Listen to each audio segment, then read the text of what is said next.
प्रणम्य शिरसा देवं गौरीपुत्रं विनायकं भक्तावासं स्मरे नित्यं आयुकामार्थसिद्धये प्रथमं वक्रतुण्डं च एकदन्तं द्वितीयकं तृतीयं कृष्णपिङ्गाक्ष गजवक्त्र चतुर्थकं लम्बोदरं पंचमं च षष्ठं विकटमेव च सप्तमं विघ्नराजेन्द्र धूम्रवर्ण तथाष्टमं नवमं भालचन्द्रं च दशमं तु विनायकम् एकादशं गणपति द्वादशं तु गजानन द्वादशैतानि नामानि त्रिसदयः पठे नरः न च विघ्नभयं तस्य सर्वसिद्धिकरं प्रभो विद्यार्थी लभते विद्या धनार्थी लभते धनं पुत्रार्थी लभते पुत्र मोक्षार्थी लभते गतिं जपेत गणपती स्तोत्र षडर्मासय फलं लभेत संवत्सरेण सिद्धिं च लभते नात्र संशयः अष्टेभ्य ब्राह्मणेभ्यश्च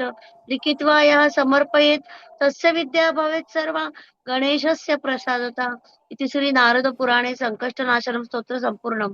हे गजानना, आम्ही जे ज्ञान ग्रहण करणार आहोत देवारे सरांकडून ते आम्हाला चांगलं आत्मसात होऊ दे, आम्हाला ते सहज सुलभपणे आमच्या लक्षात राहू दे आणि आम्हाला इझिली ते ज्ञान ग्रहण करता येऊ दे, हीच गणेशा तुझ्याजवळ प्रार्थना.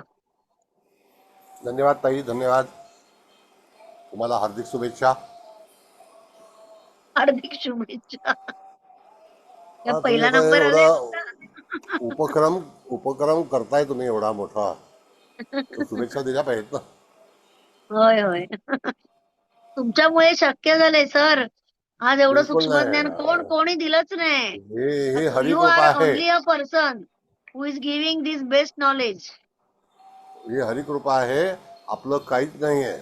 भगवान शिवाचं शास्त्र आहे, त्याला आपण व्यवस्थित पुढे न्यायचं आहे आणि कदाचित तुमच्या रूपाने हा कार्यक्रम पुढे पुढे पुढे पुढे जाईल, हे लक्षात घ्या. तथास्तु. नक्की. आणि त्याच्यासाठीच तुमची नेमणूक झालेली आहे असं मला वाटतं. असेल.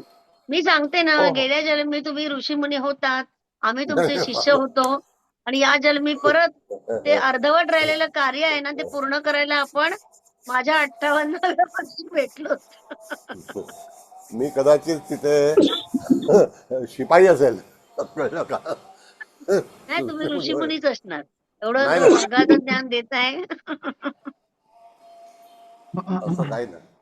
हे आपण त्या ठिकाणी आपलं जीवन जे आहे ते व्यवस्थित आता परमेश्वराची बुद्धी मिळालेली आहे, त्यांनी दिलेली आहे, तर तो साकार करावी आणि चांगलं वागणं व्हावं जीवनामध्ये, बाकी काय नाही. आपल्यातून कुठली चूक होऊ नये.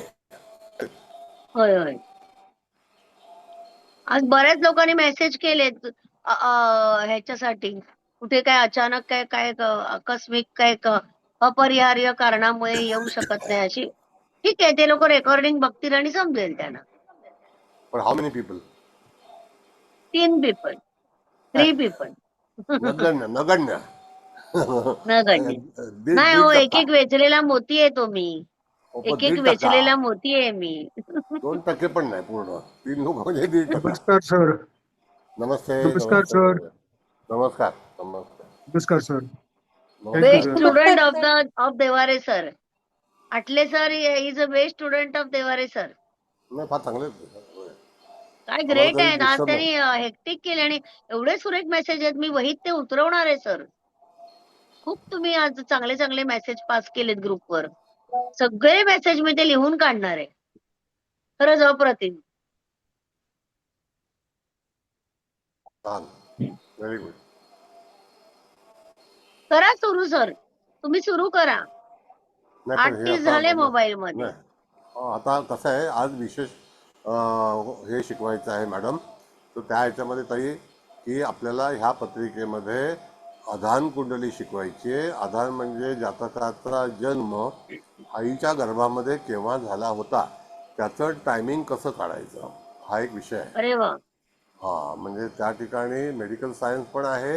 आणि दुसरी गोष्ट की आपण जन्माला येतो त्यावेळेला दिनमान काय असतं आणि त्या ठिकाणी तिथे स्थिती कशी असेल ह्याचा विचार आपल्याला करायचा असतो.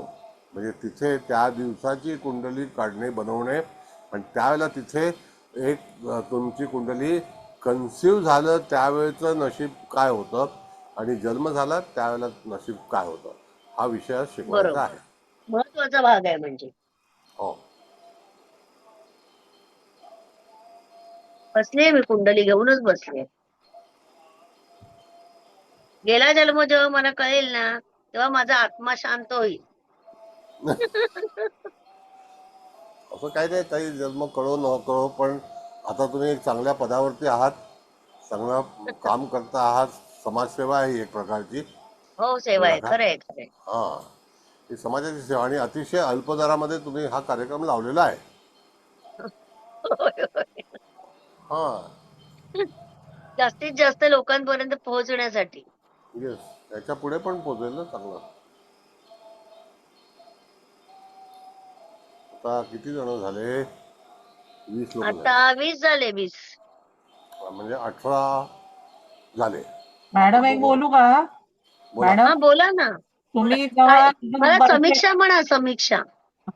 समीक्षा ताई बोला. तुम्ही जेव्हा बरोबर 8:30 ला स्टार्ट कराल ना, सगळे बरोबर वेळेवरच जॉईन होतील, म्हणजे स्किप करणार नाहीत लोक. मी 5 मिनिटं अगोदरचा टाइम लिहिलाय. नाही, 8:30 ला 8:25 लिहिलाय. एकदम स्टार्टच करायचं आणि एकदम हो, त्यामुळं पण आता सर सर म्हणतात की एकदम महत्वाचा पार्ट आहे तो. मग ते नाही त्यांचं मिस नको व्हायला. ठीक आहे, नाही, हरकत आपण नाही. आपण आपण थोडं वेळेवर वाट स्टार्ट बघू. केलं की सगळे वेळेवर जॉईन व्हायला लागतील असं मला काय म्हणायचं. रविवार आहे आज. कुणाकुणाकडे काय असतं ना, अधिक महिन्याची वाणं द्यायला जावया बिवयाला बोलवतात. काय काय असतं ना सगळीकडे. ओके. मला पण खरं तुम्ही सगळ्यांनी अधिक महिन्याचं वाण द्यायला पाहिजे. तुम्हाला एवढा सुंदर प्रोग्राम गिफ्ट दिलाय मी. म्हणजे तुमचा गुरु प्रसन्न होईल करकेतला. आ, अधिक मास ही खगोलीय घटना आहे का विष्णूंचा मास इथपर्यंत ठीक आहे, पण बाकीचं त्याच्यामध्ये जास्त पण घुसडल्यासारखं वाटत नाही का? नाही, पण असं दे ना, आनंद मिळतो ना है लोकांना. ना, आनंद तुम्ही मिळतोय. घाबरू नका, मी काय मागत नाही हो. अहो मी ते असं नाही म्हणत गमतीने मी, ते बोलले. ते ते नाही म्हणत मी ते नाही म्हणत. आपण आपण वेल एज्युकेटेड लोक आहोत. आपण दोन्ही बाजूने ज्या वेळेला विचार करतो, ही ऍस्ट्रॉनॉ ही खगोलीय घटना आहे आणि खरंय, खरंय. खगोलीय घटनेच्या अँगलने सुद्धा आपण याच्याकडे पाहिलं पाहिजे. म्हणून तर ज्योतिष शास्त्रावरती गोकेलियननी जे काम केलंय,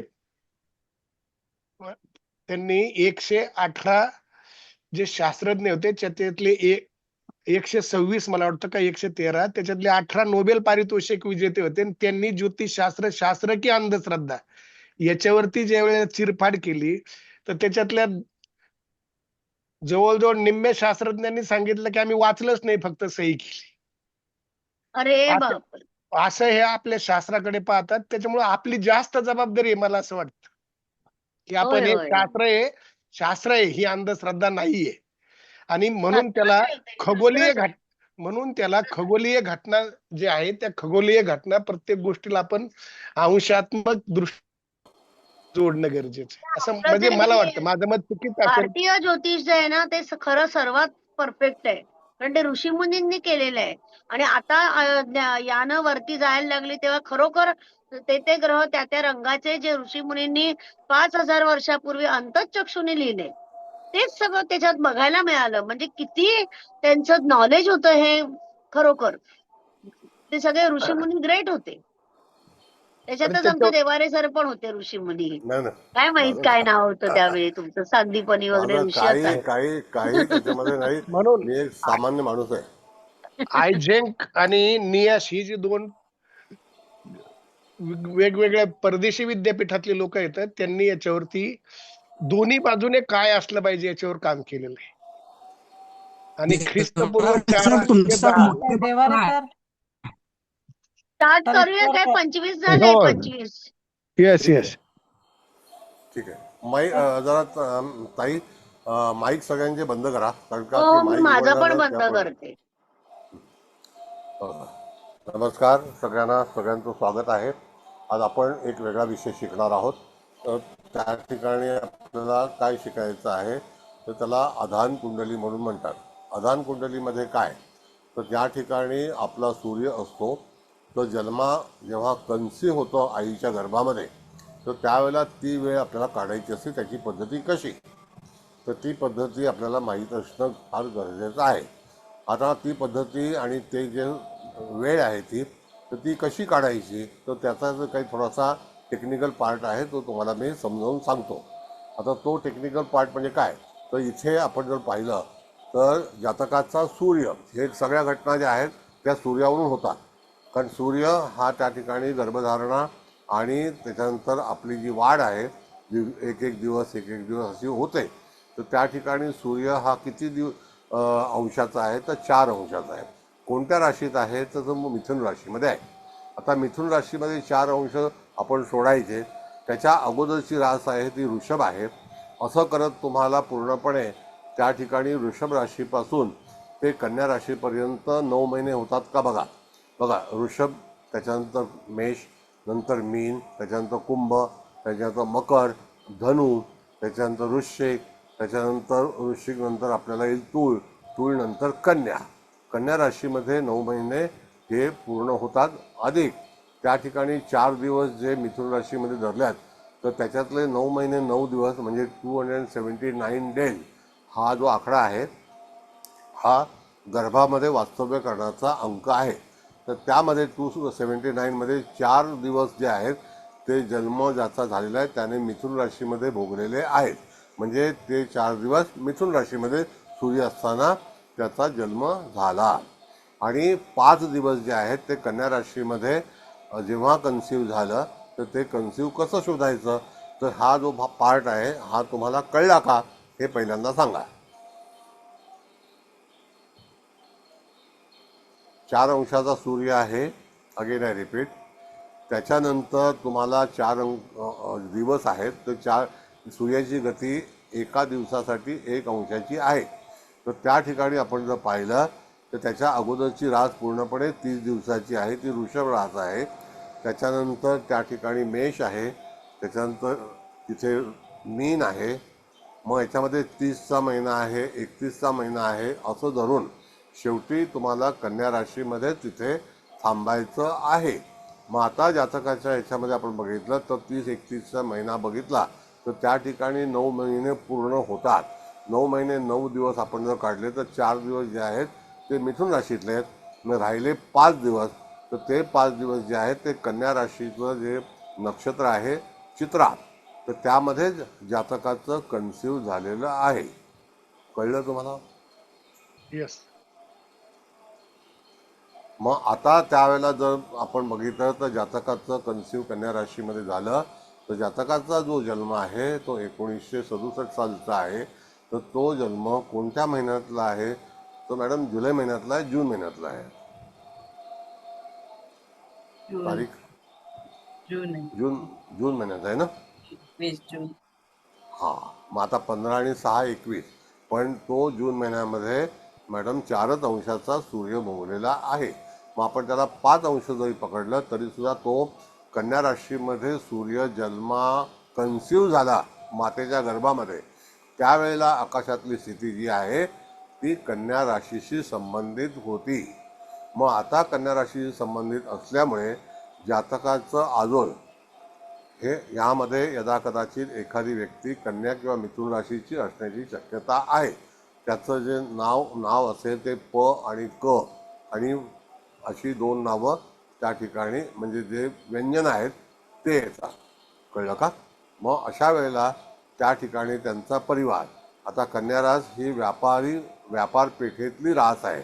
मग जातकाचा जो काळ आहे, वेळ आहे, ती संध्याकाळ असण्याची शक्यता आहे. कारण का, कालपुरुषाला कन्या रास ही षष्ठस्थानात येते आणि तिथे संध्याकाळ असते म्हणजे रात्र असते. मग रात्रीच्या वेळेला कन्सिव्ह झालेलं आहे आफ्टर सनसेट, आणि त्या दरम्यान त्या ठिकाणी जातकाचं कन्सिव्ह टाईम काढायचं असेल तर ही पद्धती तुम्हाला कळली का? शेवटी तुम्हाला 279 डेज पाठीमागे जायचं असतं. जिथे रवी असेल त्याच्यापासून क्लॉकवाईज जाऊन तुम्हाला करायचं आहे. आपली कुंडली अँटी क्लॉकवाईज असते. आता इथपर्यंत भूमिका कळली असेल तर हा म्हणा. तर त्याच्यामधला आपण जो वेळ आहे तो चित्रा नक्षत्राच्या ह्याच्यामध्ये आपण पाहिलं तर हे द्विपाद नक्षत्र आहे, म्हणजे सिंह नवमासामध्ये जातक कन्सिव्ह झालेला आहे हे ठाम आहे. सर एकदम हा. छान समजलं. Very good. तिथे जातकाचं जे काही राहण्याचं ठिकाण असेल, इमारत असेल, त्या इमारतीमध्ये प आणि क नावाच्या जवळपासचं ठिकाण, एखादं इमारत, एखादं गल्ली, एखादं स्थळ, हे कन्फर्मेशनसाठी आपण तिथे त्याची वाच्यता करतो किंवा निवड करतो.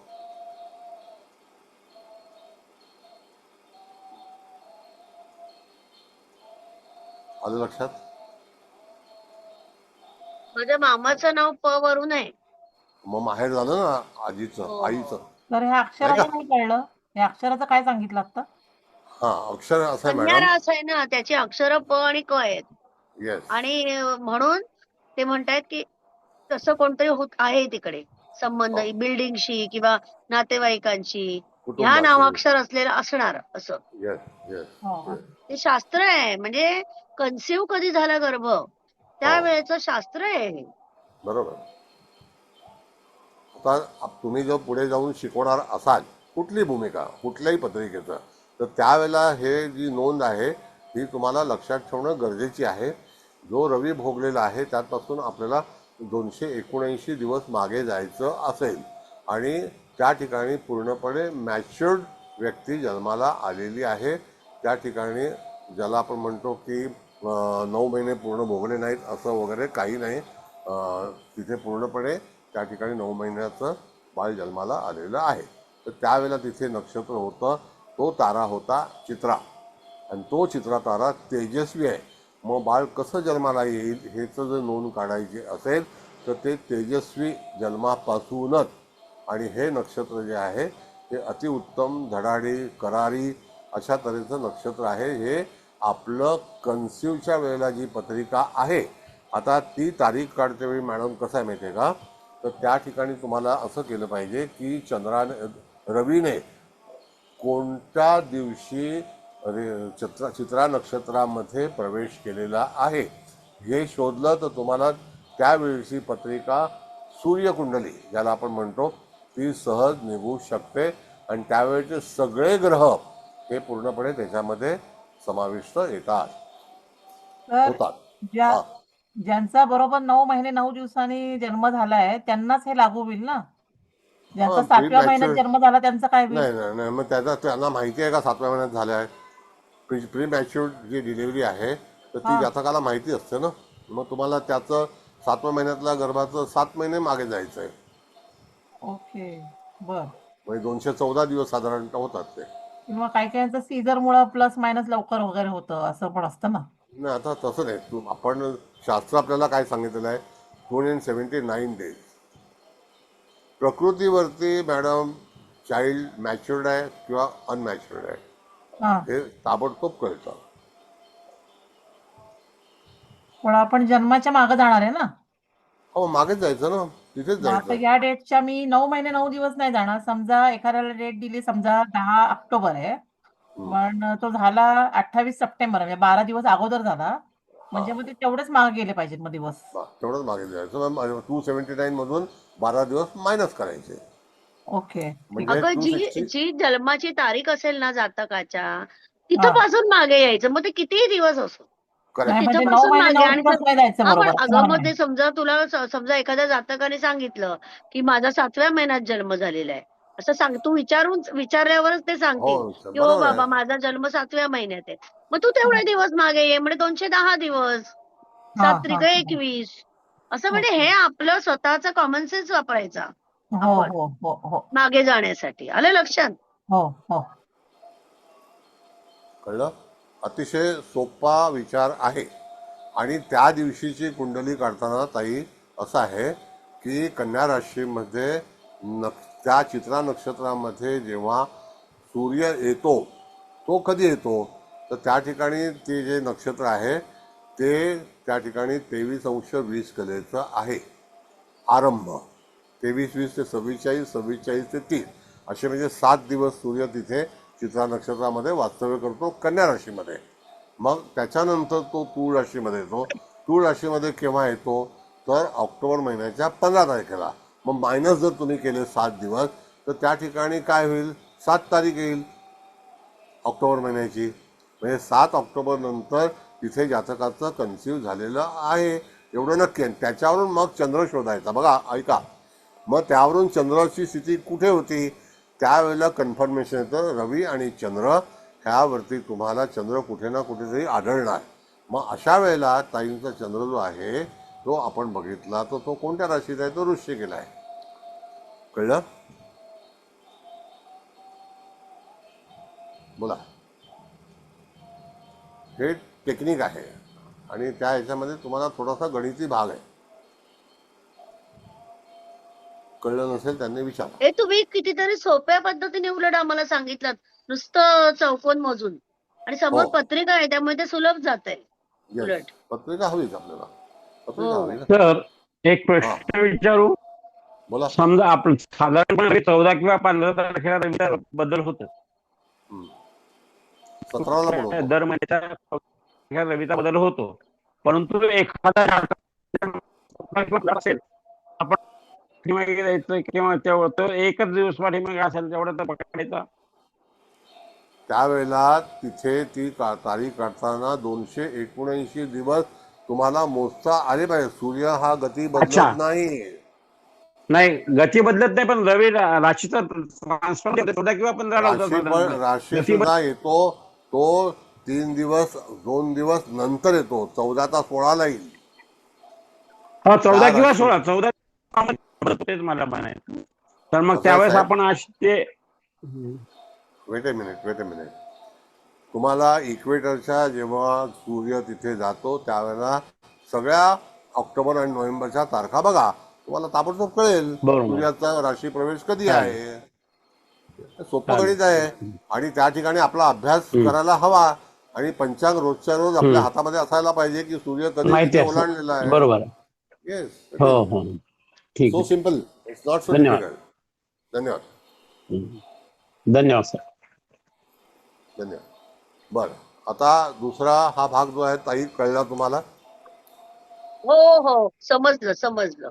Very good. To be noted. Okay. निर्मलाताई, तुम्हाला समजलं ना सगळं?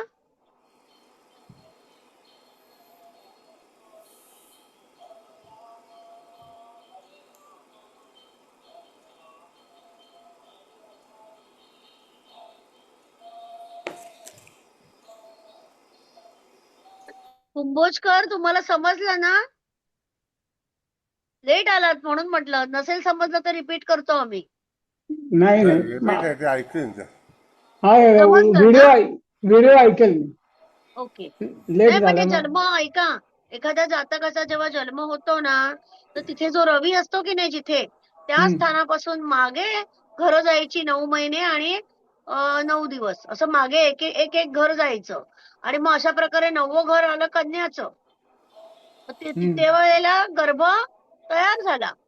ही कुंडली काढता येते. अच्छा. हा. कन्सिव्हची तारीख आणि ज्या ओके, वेळेला ते कन्सिव्ह झालं तर त्याच्यानंतर जातकाची पत्रिका बनलेली आहे. तर त्या जातकाच्या ह्याच्यामध्ये आपण जर बघितलं तर आईला साधारणतः 4थ्या महिन्यामध्ये त्रास झाला असेल असं पण काढता येतं. बरोबर. आता त्या आईला विचारते त्या. होय. तर थोडक्यात म्हणजे मला समजलं ते असं की सूर्य एका महिन्यात एका राशीत असतो. थोडक्यात त्या एक राशी मागे गेली तर ते कन्यामध्ये गेला तो बरोबर 9 महिन्यांनी. मग तेव्हा हो. एक्झॅक्ट पंचांग उघडून आपण 3-4 दिवस जे काही ते मागं पुढं करू शकतो. चित्र नक्षत्र केव्हा येतंय बघून. म्हणजे तो बाकीचा वेळ आपोआप कमी होतो. कारण फरक किती असेल 1-2 दिवसांचाच आणि ते पंचांगात रेडीमेड दिलेलं असतं तुम्हाला नक्षत्र प्रवेश कधी करणार आहे सूर्य वगैरे या गोष्टी.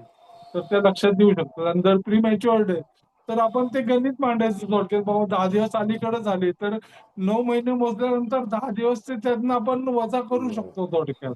नाही, म्हणजे ते ऐका तुम्हाला आता आधार करून आता असं आहे ताई की जर एखादी व्यक्ती प्री मॅच्युअर्ड असेल तर त्यावेळेला तारीख कशी शोधायची? तर त्यावेळेला जातकाचे वडील, जातकाची आई यांचं जे ॲसेंडंट असेल त्याच्यावरून तो महिना त्या ठिकाणी सूर्य जाईल तर तो कन्फर्म करायचा की त्या ठिकाणी. जसं आता तुम्हाला मी सांगितलं की तुमच्या कुटुंबामध्ये असणारी व्यक्ती ही कुठल्या अक्षराची असेल, कुठल्या राशीची असेल, तसंच त्या व्यक्तीचे आई वडील हे कोणत्या राशीचे असतील, लग्नाचे असतील, हे जर आपल्याकडे त्यांच्या पत्रिका असतील तर आपण ते कन्फर्मेशन पण देऊ शकतो. It's not difficult.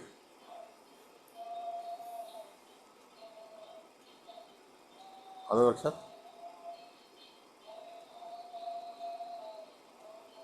थोडक्यात माणसं सुद्धा आपल्याला आकाशीय स्थितीच दाखवतायत त्यावेळची. हो हो, तो डीएनएच आहे खरंय.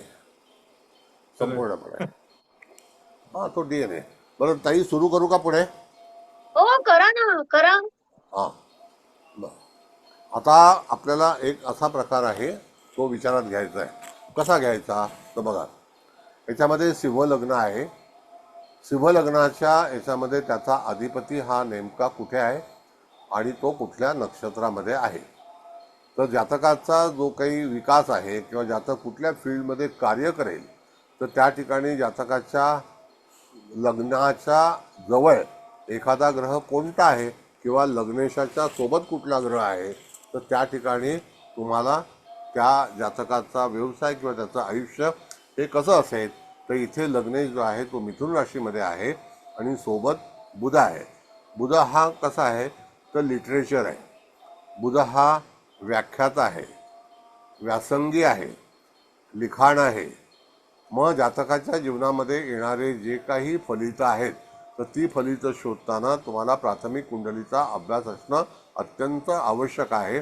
कारण लग्नेश ज्या वेळेला मिथुन राशीमध्ये आला असेल, तर जातक हा निश्चितच कुठल्या तरी क्षेत्रामध्ये जिथे जिथे जाईल, जिथे जिथे कार्य करेल, त्या ठिकाणी जातकाचा लौकिक होईल असं ही कुंडली दर्शवते. कळलं ताई? म्हणजे त्या ह्याच्यामध्ये जातकाची कुंडली ही मिथुन राशीमध्ये आहे. तर मिथुन राशी ही जी आहे ती जरी ज्येष्ठ कन्या असेल तरीसुद्धा घरातील कर्ती आणि त्या ठिकाणी जबाबदारी घेणारी, कारण सूर्य आहे आणि तो मिथुन राशीत आहे, तर माहेर आणि सासर ह्या दोघांकडेही लक्ष पुरवून त्या दोघांचाही विकास करण्याच्याकडे हट्टहास असेल असा त्या ठिकाणी आपल्याला विचार करायचा असतो. दुसरी गोष्ट की मिथुन रास ही व्यापारी असल्यामुळे जातकाच्या मनात सतत आपलं काहीतरी स्वतःचं करावं आणि प्रीचिंग हे त्या मिथुन राशीमध्ये असतं. गाईडलाईन, त्याच्यानंतर पेपर, त्याच्यानंतर ज्याला आपण म्हणतो की लिखाण, या सगळ्या गोष्टी मिथुन राशीशी संबंधित असल्यामुळे तिथे आलेलं नक्षत्र जे आहे ते मृगशीर्ष आहे.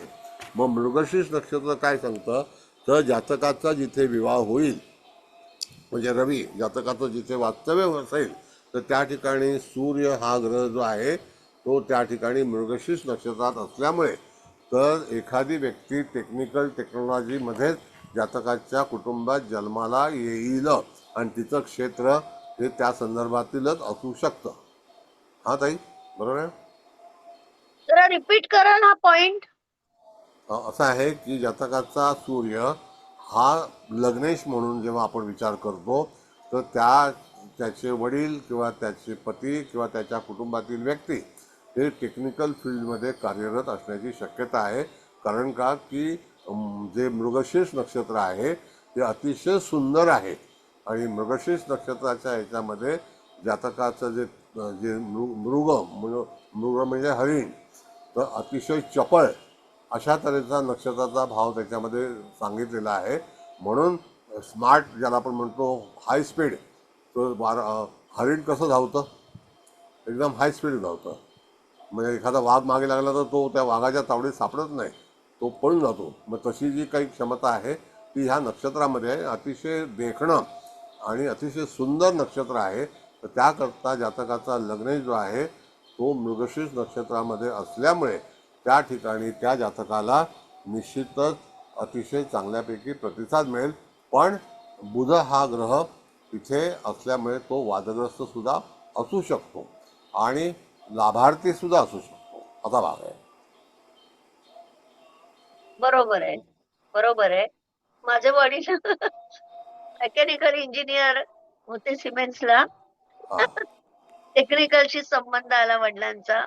बरोबर. मुलगा माझा इंजिनियर आहे. मग तोच. आणि कारण का हे नक्षत्र जे आहे ना ते इलेक्ट्रिकचं आहे, इलेक्ट्रॉनिक्स. म्हणजे आता इलेक्ट्रॉनिक झालं, पण ते पूर्वी इलेक्ट्रिक स्विच गिअर वगैरे अशा ठिकाणचं ते नक्षत्र आहे. नक्षत्रांची माहिती आपल्याला असणं फार गरजेची आहे. बरोबर. ते आणि पुस्तक देणार आहात ना मला? हा, अतिशय सुंदर नक्षत्र आकाशात तुम्ही जेव्हा पाहाल तर हे नक्षत्र जेव्हा दक्षिणेला आपण पाहतो त्यावेळेला हरणाचं स्वरूप अतिशय देखणं नक्षत्र अख्ख्या या 27 नक्षत्रामध्ये तुम्हाला पाहता येईल. आणि मृगशीर्षच्या बाजूला जो तारा आहे तो त्याच्यावरून भरती आणि ओहोटी तिथे व्याध नावाचा एक तारा आहे. तो एवढा तेजस्वी आहे, पण तिथून चंद्र आणि इत्यादी ग्रह जात नसल्यामुळे व्याध ताऱ्याचा संबंध आपल्याकडे येत नाही. पण व्याध ताऱ्यावरती भरती आणि ओहोटीचा अंदाज हा समुद्र खलाशी लोक घेतात. असं आहे. हे सगळ्या गोष्टी ज्या आहेत त्या आपल्याला माहिती असणं फार गरजेचं आहे. ओके. दुसरा, लग्नेशासोबत धनेश सुद्धा सोबतच आहे. म्हणजे तो बुध आदित्य योग आहे. म्हणून जातकाच्या जीवनामध्ये घरची जबाबदारी, कुटुंबाची जबाबदारी, आर्थिक जबाबदारी ही जातकाच्या जीवनामध्ये स्वतःलाच सांभाळावी लागेल आणि हातभार लावावा लागेल.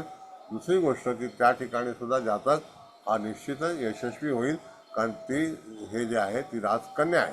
तर कन्या आणि मिथुन राशीमध्ये ग्रह असल्यामुळे जातक हा व्यवसायामध्ये परिपूर्ण असेल आणि नाना तऱ्हेचे व्यवसाय करेल. एकाच व्यवसायावरती तो उपजीविका करणार नाही. कोणाचा तरी टीव्ही चालू आहे, त्याचा आवाज येतोय. सगळ्यांनी म्यूट करा स्वतःला. आता हे झालं लग्नेशाचं फलित. कळलं का मॅडम? आता त्या ठिकाणी आपल्याला बघायचं आहे की जातकाच्या समोर म्हणजे रवीच्या समोरचे ग्रह जे आहेत ते गुरु आणि शुक्र आहेत कर्क राशीमध्ये. तर कर्क रास ही जी आहे ही कशी आहे तर ती सेवेकरी आहे, म्हणजे सर्व्हिस मधली आहे, सेवाकारी, सेवा देणारी. तर त्या ठिकाणी रवी हा कोणाकडे चाललेला आहे, तो सोबत बुधसुद्धा आहे आणि तो 2 शुभग्रह आहेत, बुध गुरु आणि शुक्र अशा 2 ग्रहासमोर त्याला पुढे पाचारण करायचं आहे. म्हणजे जातकाचा जन्म झाल्यानंतर जातकाचा पहिला महिना जो असेल तो पहिला महिना त्याच्यामध्ये रवीचा जर आपण बघितला तर गुरु आणि शुक्राच्या वरून तिथे त्याने ओव्हरलॅपिंग केलेलं आहे. म्हणजे त्या ठिकाणी गुरु शुक्राचा जर तिथे लग्नाधिपती जर प्रवास करत असेल तर त्या ठिकाणी बाळाची जोपासना, काळजी घेणं आणि त्याला आनंदित ठेवणं हे असे सगळे प्रकार, हौशी, ड्रेस, खेळणी, या सगळ्या गोष्टी ज्या आहेत त्या बालपणी जातकाच्या जीवनामध्ये परिपूर्ण मिळालेल्या आहेत.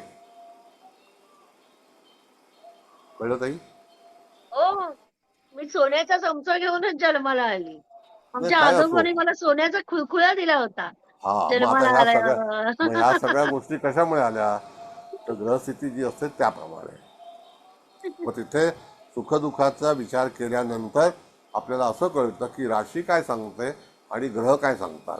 मग त्या ठिकाणी आश्लेषा नक्षत्रामध्ये जरी गुरु असला, शुक्र असला, तरीसुद्धा 2 शुभग्रह एकत्र येणं आणि ते लग्नाच्या शेजारी असणं म्हणजे जातकाच्याकडे तेजस्वीपणा हा जन्मताच येईल आणि तो त्या ठिकाणी मानसन्मान पण मिळवेल. गुरु हा मानसन्मानाचा कारग्रह आहे, रिस्पेक्टेड त्याला आपण म्हणतो. स्वतःहून मानसन्मान मिळणे, प्रत्येक ग्रहाला मानसन्मान मिळतोच असं नाही. हा विचार आपल्याला कुंडली पाहताना लक्षात घेणं फार गरजेचं आहे. त्यानंतर आपण जर बघितलं तर त्या ठिकाणी धनस्थानामध्ये मंगळ आहे, तो तिथे नसावा कारण ते मारक स्थान आहे. तर मारक स्थानाचा जो आहे तो धनेश जो आहे तो रवियुक्त आहे. मग वादविवाद जे होतील ते वादविवाद कुटुंबाशीच होतील, बाहेरच्या लोकांशी होणार नाही. कारण का की तिथे जे काही समाधान असमाधान ज्या काही गोष्टी असतील त्याच्यावरती चर्चा आणि त्या याच्यावरती धनस्थानामध्ये असणारा ग्रह हा आपली वाणी ठरवतो.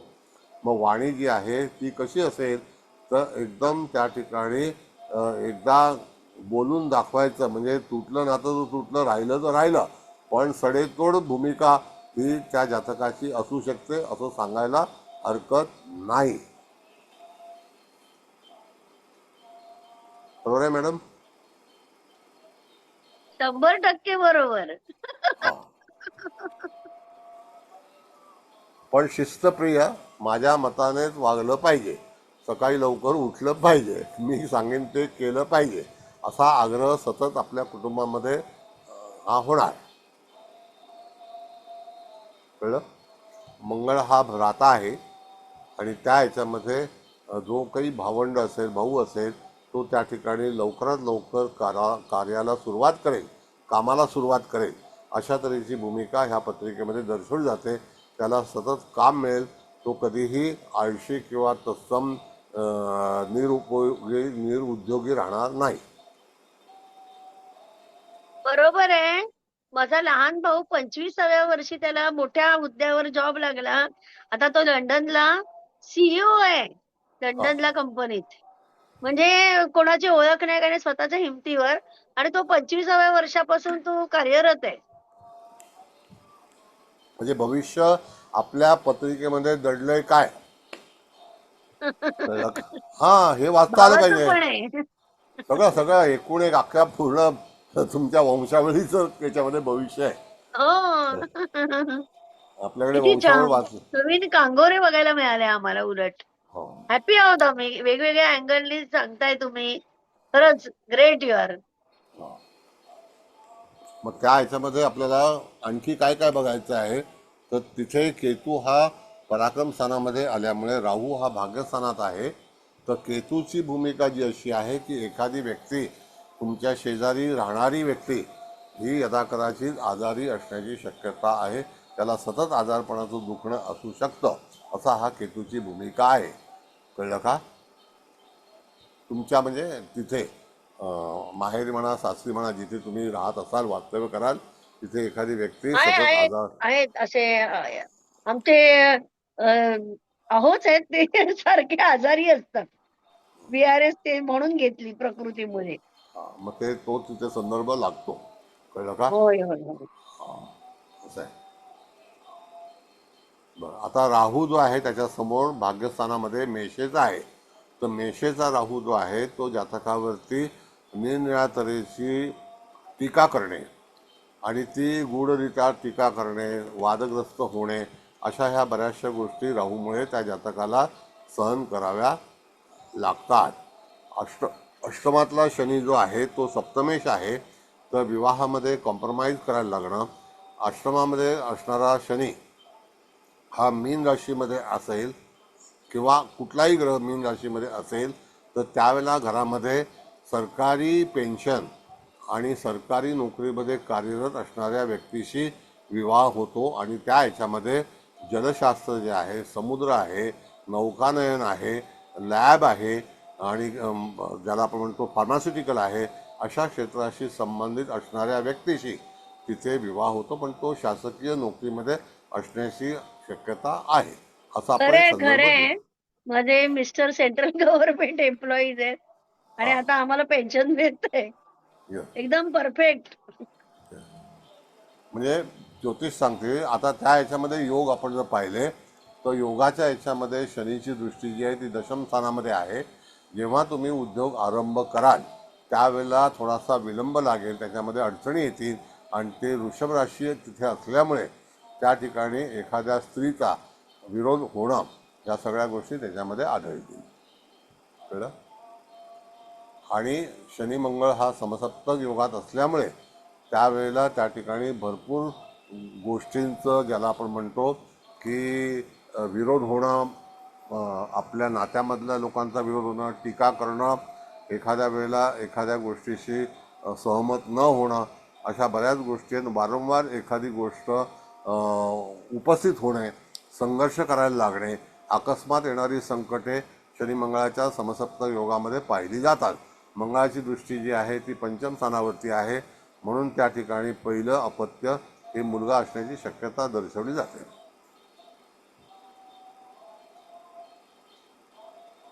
Yes yes you are right. हा भाग आहे. म्हणजे आपल्याला ज्योतिष सांगण्याची कला जी आहे ती अवगत असणे फार गरजेचं आहे. आता हा संदर्भ कम्प्लिटली एक तुम्हाला तुमच्या पत्रिकेची ओळख करून दिलेली आहे. याच्यामध्ये महादशेचा कुठल्याही तऱ्हेचा उल्लेख येत नाही. हे एक सर्वसाधारण आयुष्यामधलं भविष्य असतं, त्याला महादशेचा आधार नाही. जेव्हा आपण गोचरीचं एखादं कार्य पाहतो किंवा तत्सम एखादी गोष्ट पाहण्याचा प्रयत्न करतो, आपली विचारधारा बदलतो, त्यावेळेला महादशेचा एक सपोर्ट आधार घ्यावा लागतो आणि त्यावेळेला तिथे कार्य कधी पूर्णत्वास जाईल त्याचा विचार केला जातो. कळलं? महादशेचा उपयोग तेव्हा करायचा. मग त्यावेळेला गोचरीचा ग्रह आता तिथून चाललेला आहे, तो आपल्या जीवनामध्ये काय करेल, कुठल्या घटना लावेल, तर त्यावेळेला महादशेचा उपयोग तुम्हाला करता आला पाहिजे. ओके.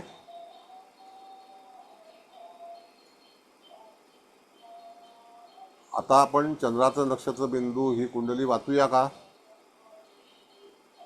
येस सर, वाचूया ना. आणि आणि किती त्याच्यानंतर छान, सगळ्यांना इंटरेस्ट आलाय आम्हाला. सगळे इंटरेस्टली ऐकतायत. आता काय माहिती नाही मला इंटरेस्ट आहे का नाही. नाही मी नाही, आपला यस यस, नक्की सर, कारण नक्की काय आहे, नक्की. निराळ आहे, निराळ शास्त्र आहे. आम्हाला तुम्ही वेगळ्या अँगलनी पत्रिका बघायला शिकवताय sir. It is different way. So we all are getting knowledge. नक्कीच. आतापर्यंत असं नव्हतं कोणी शिकवलं. हा, म्हणजे असं शिकवायला येत नसावं नक्कीच. कोणाला या अँगलनी, असा माझा तर रिमार्क देते मी. सर, कारण ऐक- आम्ही वेगवेगळ्या ठिकाणी गेलो, पण जे तुमच्याकडून मिळालं ते हिमालयाची सावली आहात तुम्ही आमच्यासाठी. हिमालय आहात आमच्यासाठी. काही खरोखर नाही. ग्रेट. मी एक खरंच सामान्य जे आहे ते कबुली देते मी. सामान्य व्यक्ती आहे. मला काहीही त्याच्यामध्ये अभिमान नाही. आम्ही सगळं हे कोळून प्यालेलो आहोत. आम्हाला काही त्याच्यामध्ये असा आणि किती वरचढपणा पटापट सांगताय सर. तुमच्या मेंदूमध्ये ना किती हे असतील ना सुरकुत्या, त्या मोजायला हव्यात एकदा स्कॅनिंग करून. हे खरं आहे सर. पटापट बोलताय. ग्रेट आहात तुम्ही सर. आता त्या ह्याच्यामध्ये आपण आता ती कुंडली जी आहे ती वाचल्यानंतर वेदाला सुरुवात करणार आहोत. एक माझी ताई विनंती होती अशी की पुढची पत्रिका आपण जी लावू ती पत्रिका कुठल्याही वर्गातल्या व्यक्तीची नसावी. नंबर 1. कारण का की वैयक्तिक भविष्य सांगण्याचा याच्यामध्ये फलादेश घ्यायचा अधिकार नाही. इथे ही पत्रिका आपण लावली तर त्या ह्याच्यामध्ये आपण कुठल्याही तऱ्हेचं नाव डिक्लेअर केलं नाही. पण कोणाची पत्रिका लावताना आमचा विषय कसा असतो माहिती आहे का, एकाकडून तारीख घ्या, एकाकडून महिना घ्या, एकाकडून वर्ष घ्या, एकाकडून ठिकाण घ्या आणि अशा तऱ्हेची नोंद करून जी अननोन लोक असतील त्याची पत्रिका वाचण्याचा आपण प्रयत्न करायचा असतो. सर्वतोभद्र चक्रामध्ये कोणाचंही त्या ठिकाणी हे करायचं नाही. अपमानास्पद गोष्टी किंवा तत्सम काही गोष्टी करायच्या नाही. हे बंधन आहे. कारण हे शिवशास्त्र आहे, अतिशय मौल्यवान आहे. It's a divine science. Okay. मग आता आपली जी कुंडली आहे. हा बोल. सर समजलं नाही तुम्ही आता काय बोललात ते. मी असं म्हटलं की जेव्हा तुम्हाला आता दुसरी कुंडली आपण विचार करणार आहोत ना पुढच्या वेळेला, तर ती कुंडली कुठल्याही व्यक्तीची, इथे असणाऱ्या उपस्थित असणाऱ्या व्यक्तीची नसावी. ती अशी तारीख द्या, एकाकडून तारीख घ्या, एकाकडून महिना घ्या, एकाकडून वर्ष घ्या, एकाकडून प्लेस घ्या, म्हणजे जन्म स्थळ, आणि ती पत्रिका आपण मांडू आणि त्याच्यावरती विचारविनिमय करू. ओके. आणि ती पत्रिका ना जी कुठची देणार असाल ना सर, ती आम्हाला 2 दिवस आधी मला पाठवा. म्हणजे नाही, आता सगळ्यांना पाठवून सगळेजण झेरॉक्स मारून घेतील. तुमच्याकडे सॉफ्टवेअर आहे तर तुम्हीच पत्रिका यू कॅन. अहो, ना तर चालेल चालेल, काय हरकत नाही. सरांच्या- ज्योतिष मित्र काढतील है ना. जे तुम्ही म्हणताय त्यांना थोडक्यात अननोन पत्रिका हवी, कुणाची सरांच्या- वैयक्तिक नकोय. सरांच्या बोलण्याचा मतितार्थ असा आहे की एकाने तारीख, एकाने वेळ आणि एकाने ठिकाण देणं, याचा अर्थ ती ऍझ्युम केलेली पत्रिका आहे. ही ती कोणत्याही व्यक्तीची पत्रिका नाही. त्याच्यात हो, कुणाला कळलं. काही वाटत आणि नको योग- किंवा काही बंधन आहेत ते थोडक्यात बरोबर बरोबर. आणि ठीक आहे ठीक आहे. त्याच्यातलं काही जुळलं तर उगी ते योगायोग साधर्म्य समजायचं. बरोबर बरोबर. मग आता पुढच्या वेळेसाठी ना कुंडली एक काढून तुम्ही ग्रुपवर टाका ज्योतिष मित्र, म्हणजे सगळेच जण आपण झेरॉक्स मारू. पण झेरॉक्स मध्ये चालेल. बघायला जास्त चांगलं वाटतं. हो नीट नक्की. समजतं. Yes madam. Yes madam. अहो 2-3 पत्रिका दिलेल्या आहेत ना पहिल्या. तसं नाही, हे त्यांना अननोन तारीख जे म्हणतात की समजा तुमची जन्मतारीख, माझा जन्म महिना, कुणाची तरी वेळ, कुठलं तरी भलतंच गावाचं नाव, अशी हो. करून एक अननोन, म्हणजे कुणाला चालेल माहिती चालेल. आहे त्याचं अननोनच prediction पाहिजे. अशी आहे. अननोनच पाहिजे. अगदी होय, मी होय. देतो सर, तुम्हाला लक्षात आलं सर तुम्हाला काय देतील, सर हवं. देतील. हा. मी तर देतो. आता अहो, आपल्याला कोणातरी 4 लोकांना सांगा, ते एक जण तारीख टाकल ग्रुपवर, एक जण वेळ टाकल, एक जण ठिकाण आणि टाकल, संपला विषय. हा बरोबर ते आहे. काय तुम्ही इमॅजिनही करू शकता ना की जी माहितीच नाहीये तुम्हाला 13 बरोबर. म्हटलं तर घे 6 घे ठीक चल आहे, आता 2000 याच्यावर घे चर्चा अशा नको. पद्धतीने करू शकतो ना वेळ आपण. फुकट जातोय. ठीक आहे याच्यावर चला चर्चा नको, मी सरांना देतो करून. कंटिन्यू करू दे. हा हा, अगदी तुम्ही अगदी करा आणि मग टाका ती. बस अगदी फ्रायडेला पोस्ट करा म्हणजे सगळे झेरॉक्स मारून मी आणतील. तुम्हाला पाठवतो तुम्ही ओके म्हटलं की पुढे आपण त्याप्रमाणे लिंक चालेल, टाकून मग देऊ. मी पोस्ट करीन. चालेल. चालते ठीक आहे, ठीक आहे. बरं, आता ताई असं आहे की आपल्याला जेव्हा चंद्राचं नक्षत्र बिंदू हे वाचायचं असतं, तर चंद्राचं नक्षत्र बिंदू म्हणजे काय, तर त्या ठिकाणी आपण जे चंद्राचं नक्षत्र बिंदू वाचतो त्याला कारण आपलं वर्तमान कर्म असतं, त्याला मिळणारं फलित किंवा वर्तमान स्थितीमध्ये आपले जे विरोधक असतात ते आपल्यापुढे जे काही प्रश्न उपस्थित करतात तर ते कशामुळे होतात, तर चंद्राचं नक्षत्र बिंदू हे वर्तमान काळातील आपल्याला हे करायचे आहेत.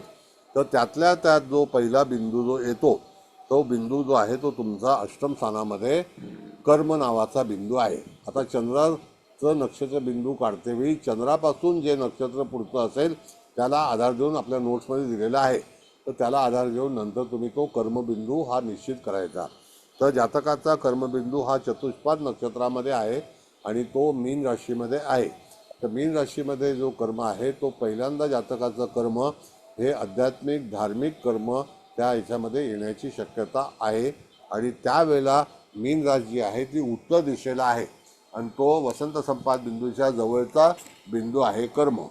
मग कर्मबिंदू हा कुठेशी आलेला आहे हे आपल्याला पाहणं गरजेचं आहे. त्या ठिकाणी उत्तरा भाद्रपदा नक्षत्रामध्ये तो कर्मबिंदू आला आहे आणि ते चतुष्पाद नक्षत्र आहे. आता अशा रीतीने जातकाचं जे कर्म आहे ते कर्म म्हणजे त्याचं जीवन आणि स्वतंत्र कर्म म्हणजे व्यवसाय किंवा तत्सम गोष्टी. तर इथे तारीख जे हे येतं वय येतं ते येतं 10, 37 आणि 64. जातकाला फुल प्लेसमध्ये जे काही कर्माचं यश आहे ते वयाच्या 37व्या वर्षी जातकाला मिळालं असेल आणि त्याला जातक हा पूर्णपणे मॅच्युअर्ड झाला, त्याने सगळं व्यवस्थापन केलं आणि त्या ठिकाणी मुलांचं शिक्षण किंवा तत्सम गोष्टी ज्या आहेत त्या सगळ्या पूर्णपणे आवरल्या आणि त्याच्यानंतर स्वतःच्या कार्याला सुरुवात केली, तेव्हा जातकाचं वय होतं 37. म्हणजे कर्माचा आरंभ जो आहे तो कुठल्या क्षेत्रात झाला तर तो जे कार्य आहे ते गुरुचं कार्य आहे. गुरु हा एज्युकेशन इन्स्टिट्यूट किंवा तत्सम गोष्टी दर्शवतो. तर त्या ठिकाणी राशींचे जे गुणधर्म आहेत ते सुद्धा आपल्याला माहिती असायला हवेत. अशा रीतीने जातकाचा आरंभ कर्मानुसार झाला असेल आणि त्या ह्याच्यामध्ये आपण जर बघितलं तर मीन रास ही शुद्ध रास आहे आणि मीन राशीचा अधिपती हा गुरु 12व्या स्थानामध्ये आहे. तर यदा कदाचित जातक हा आपल्या ह्याच्यामध्ये क्षेत्राशी संबंधित धार्मिक कार्य, एज्युकेशन सोसायटी आणि त्या ठिकाणी स्त्रियांना शिकवणं, मुलींना शिकवणं अशा तऱ्हेचं कार्य जातकाच्या हातून होण्याची शक्यता आहे. कळलं? कर्म नावाचा बिंदू तो असा दर्शवतो. किंवा गुरुचं जे हे आहे सोनं हे गुरुकडे येतं, सोन्याचा स्टॉक हा गुरुकडे येतो, सोन्याची घेवाणदेवाण ही गुरुच्या राशीकडे मीन राशीकडे येते. म्हणून त्या ठिकाणी जातकाचा व्यवसाय किंवा तत्सम कार्य हे त्या संदर्भात असू शकतं, ऑर्नामेंटशी संबंधित असू शकतं, वस्त्राशी संबंधित असू शकतं. तर जातकाच्या जीवनामध्ये वस्त्र विक्री किंवा तत्सम एखादी गोष्ट, आता हे एज्युकेशन पण मॅडम करतायत तर ते सुद्धा एक प्रकारे गुरुच्या अखत्यारीतलंच कर्म आहे. Okay madam, got it? होय सर, होय सर. मग आता त्या ठिकाणी कर्म हे कोणत्या वर्षी सुरू झालं असेल तर तुम्हाला जे काही मोकळीक मिळाली असेल काम करण्याची ती वयाच्या 37व्या वर्षानंतर तुम्ही फुल प्लेस काम करायला सुरुवात केली असेल असं या पत्रिकेमध्ये दर्शवतं.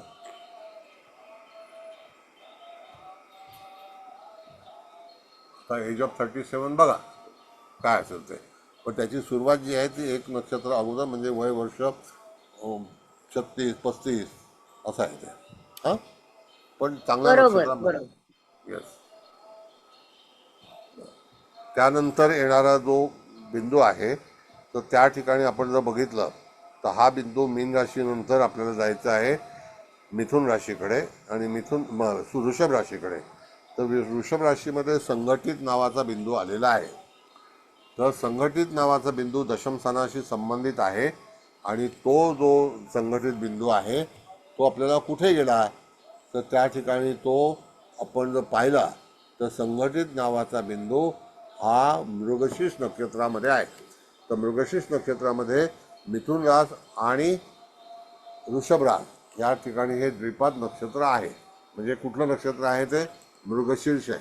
मृगशीर्षचे 2 चरण जे आहेत ते वृषभेत येतात, 2 चरण जे आहेत ते मिथुनेत येतात आणि त्यावेळेला जातक हा कदाचित आपली संघटना बनवणं, भागीदारीत काम करणं, लोकांना एकत्रित करण्याची कला असणं आणि ती व्यवसायासंदर्भात असणं, लाभासंदर्भात असणं, हा सगळा प्रकार जो आहे तो जातकाच्या जीवनामध्ये वर्तमान काळामध्ये आणि भविष्यामध्ये सुद्धा अशा तऱ्हेच्या गोष्टी जातकाच्या जीवनात होतील असा हा चंद्राचा नक्षत्र बिंदूचा फलादेश आहे.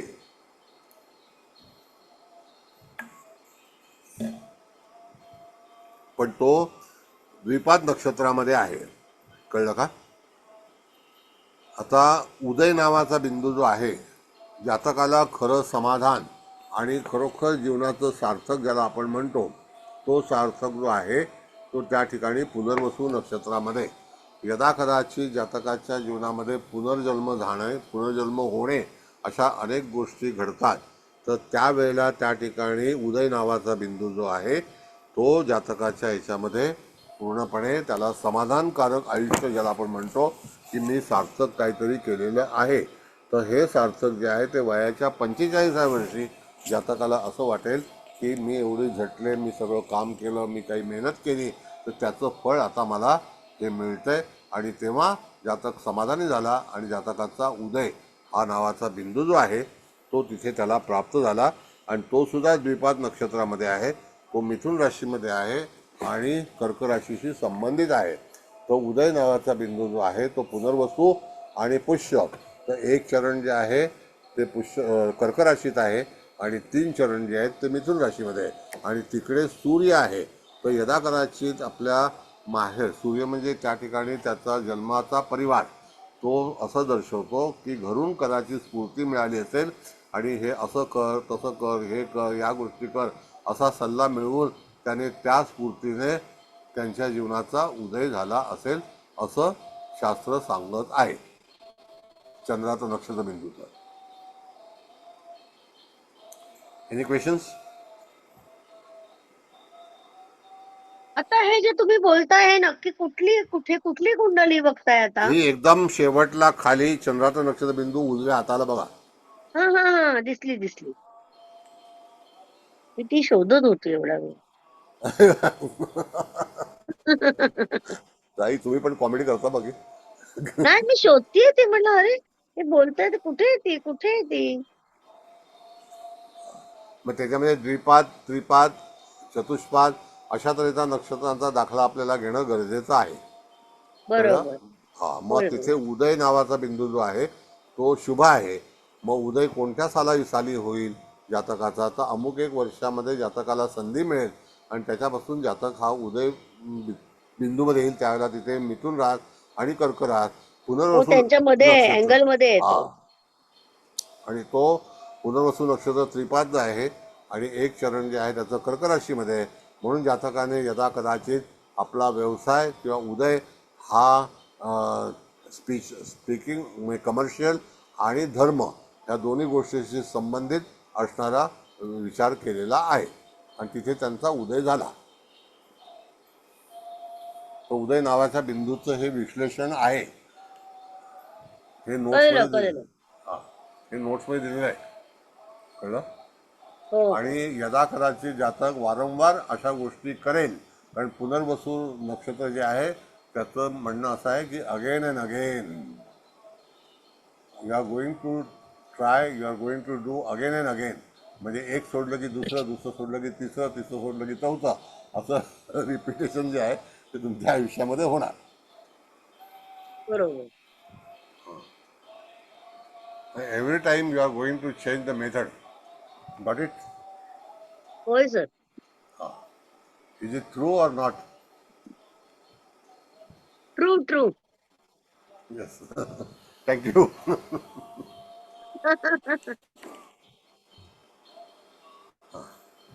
मग आता तिथे आधान नावाचा बिंदू आहे. तर आधान नावाचा बिंदू जो आहे तो पूर्णपणे कर्क राशीमध्ये आहे.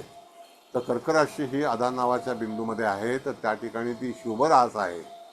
तर आधान म्हणजे विकास. उदय वेगळी गोष्ट आहे. म्हणजे उदय म्हणजे रायझिंग आहे. You got it.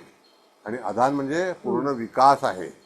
तर एखादी गोष्ट आता तुम्ही जेव्हा एखादा लाडू बनवता त्यावेळेला तो पूर्ण गोल आणि तिथे नंतर तुम्ही ताटामध्ये ठेवता तो त्याला पूर्णत्व येतं. मग तसा हा आधान बिंदू जो आहे तो विकासाचं माध्यम आहे. तर जातकाच्या विकासाच्या त्या ठिकाणी गुरु आणि शुक्र ह्या दोन्ही गोष्टी आहेत. तर त्या जातकाला मैत्रिणी, शुक्र म्हणजे मैत्रिणी, हे जास्तीत जास्त कलेक्ट करणं, एकत्रित करणं आणि त्याच्यापासून आपली जोड तयार करणं, अशा तऱ्हेचा विकास जो आहे तो जातक करू शकतो. लोकांना एकत्रित करण्याची कला ही जातकाकडे निश्चित आहे आणि लोक त्या ठिकाणी एकत्रित होतात आणि त्याच्यातून विकास करणं हे जातकाला सहज शक्य आहे. दुसरी गोष्ट की जातकाचा प्रवास करणे, दूरवर जाणे, ह्या सुद्धा विकासाच्याच एका तरा आहे. तिथे सुद्धा जातकाचा विकास होऊ शकतो. असा हा जो आहे कर्क राशीमध्ये आहे. तर त्या ठिकाणी यदाकदाचित मातृस्थान जे असतं, म्हणजे कर्क राशी ही मातृस्थान आहे. तर त्या ठिकाणी तुमचं जे माहेर असेल, जिथे असेल तिथे सुद्धा तुम्हाला लोक परिचित असतील आणि त्या ठिकाणी सुद्धा तुम्हाला मोबदला आणि तुमचा विकास होण्याची शक्यता आहे.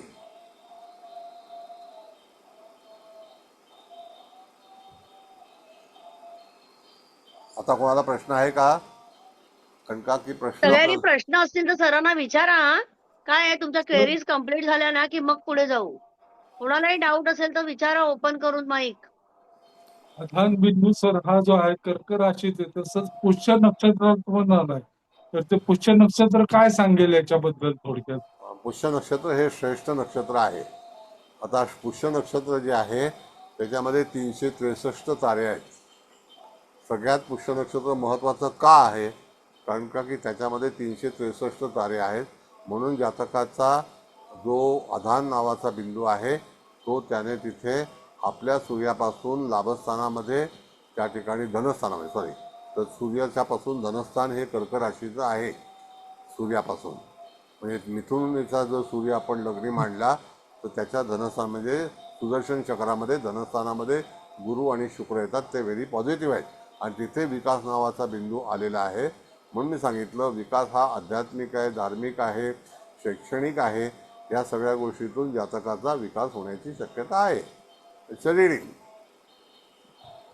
रीड काय करावं, तर अशा तऱ्हेने पत्रिका वाचनाचा विचार करायला लागतो. बरं, तुम्हाला कळलं नसेल तर विचारा, म्हणजे त्याला तिथे मला उत्तर द्यायला. हा, कळलं नसेल तर विचारा. उगाच पुढे पुढे जायला नको.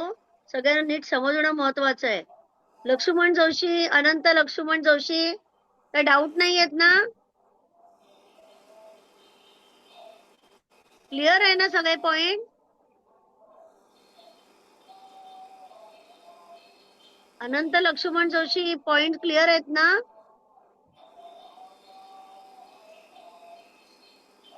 कॅमेरा मुद्दा मला लक्षात आलेला आहे. तुम्ही सांगितला पुष्य नक्षत्र 363 तारे महत्वाचे आहेत. आधान बिंदू सूर्यापासून, म्हणजे हा जो मुद्दा आहे हाच नाही लक्षात आलेला. सर, तारे त्यांना आदान बिंदूचं जरा रिपीट करा. आधान म्हणजे ह्याचा अर्थ काय आहे तर विकास आहे. जातकाचा विकास होण्याचं तारीख, विकास होण्याचं वय हे पुनर्वसू पुष्य नक्षत्रावरती अवलंबून आहे. तर विकास बिंदू जो आधान बिंदू पडलेला आहे तिथे ग्रह कोणते आहेत तर ते 2 शुभग्रह तिथे आलेले आहेत. तर जातकाला सहाय्य हे 2 शुभग्रहांचं आहे. आता तो त्या व्यक्तीने सॉफ्टवेअरमध्ये लिहायला विसरलं ते, तर तिथे कुठले ग्रह आहेत ते फार महत्त्वाचे आहेत. तर ते गुरु आणि ग्रह जे शुक्र. आहे गुरु आणि शुक्र ते जातकाला विकासाला सहाय्य करतील. आणि आधान म्हणजे वर्तमान काळातील विकास. आता हा कधी होऊ शकतो?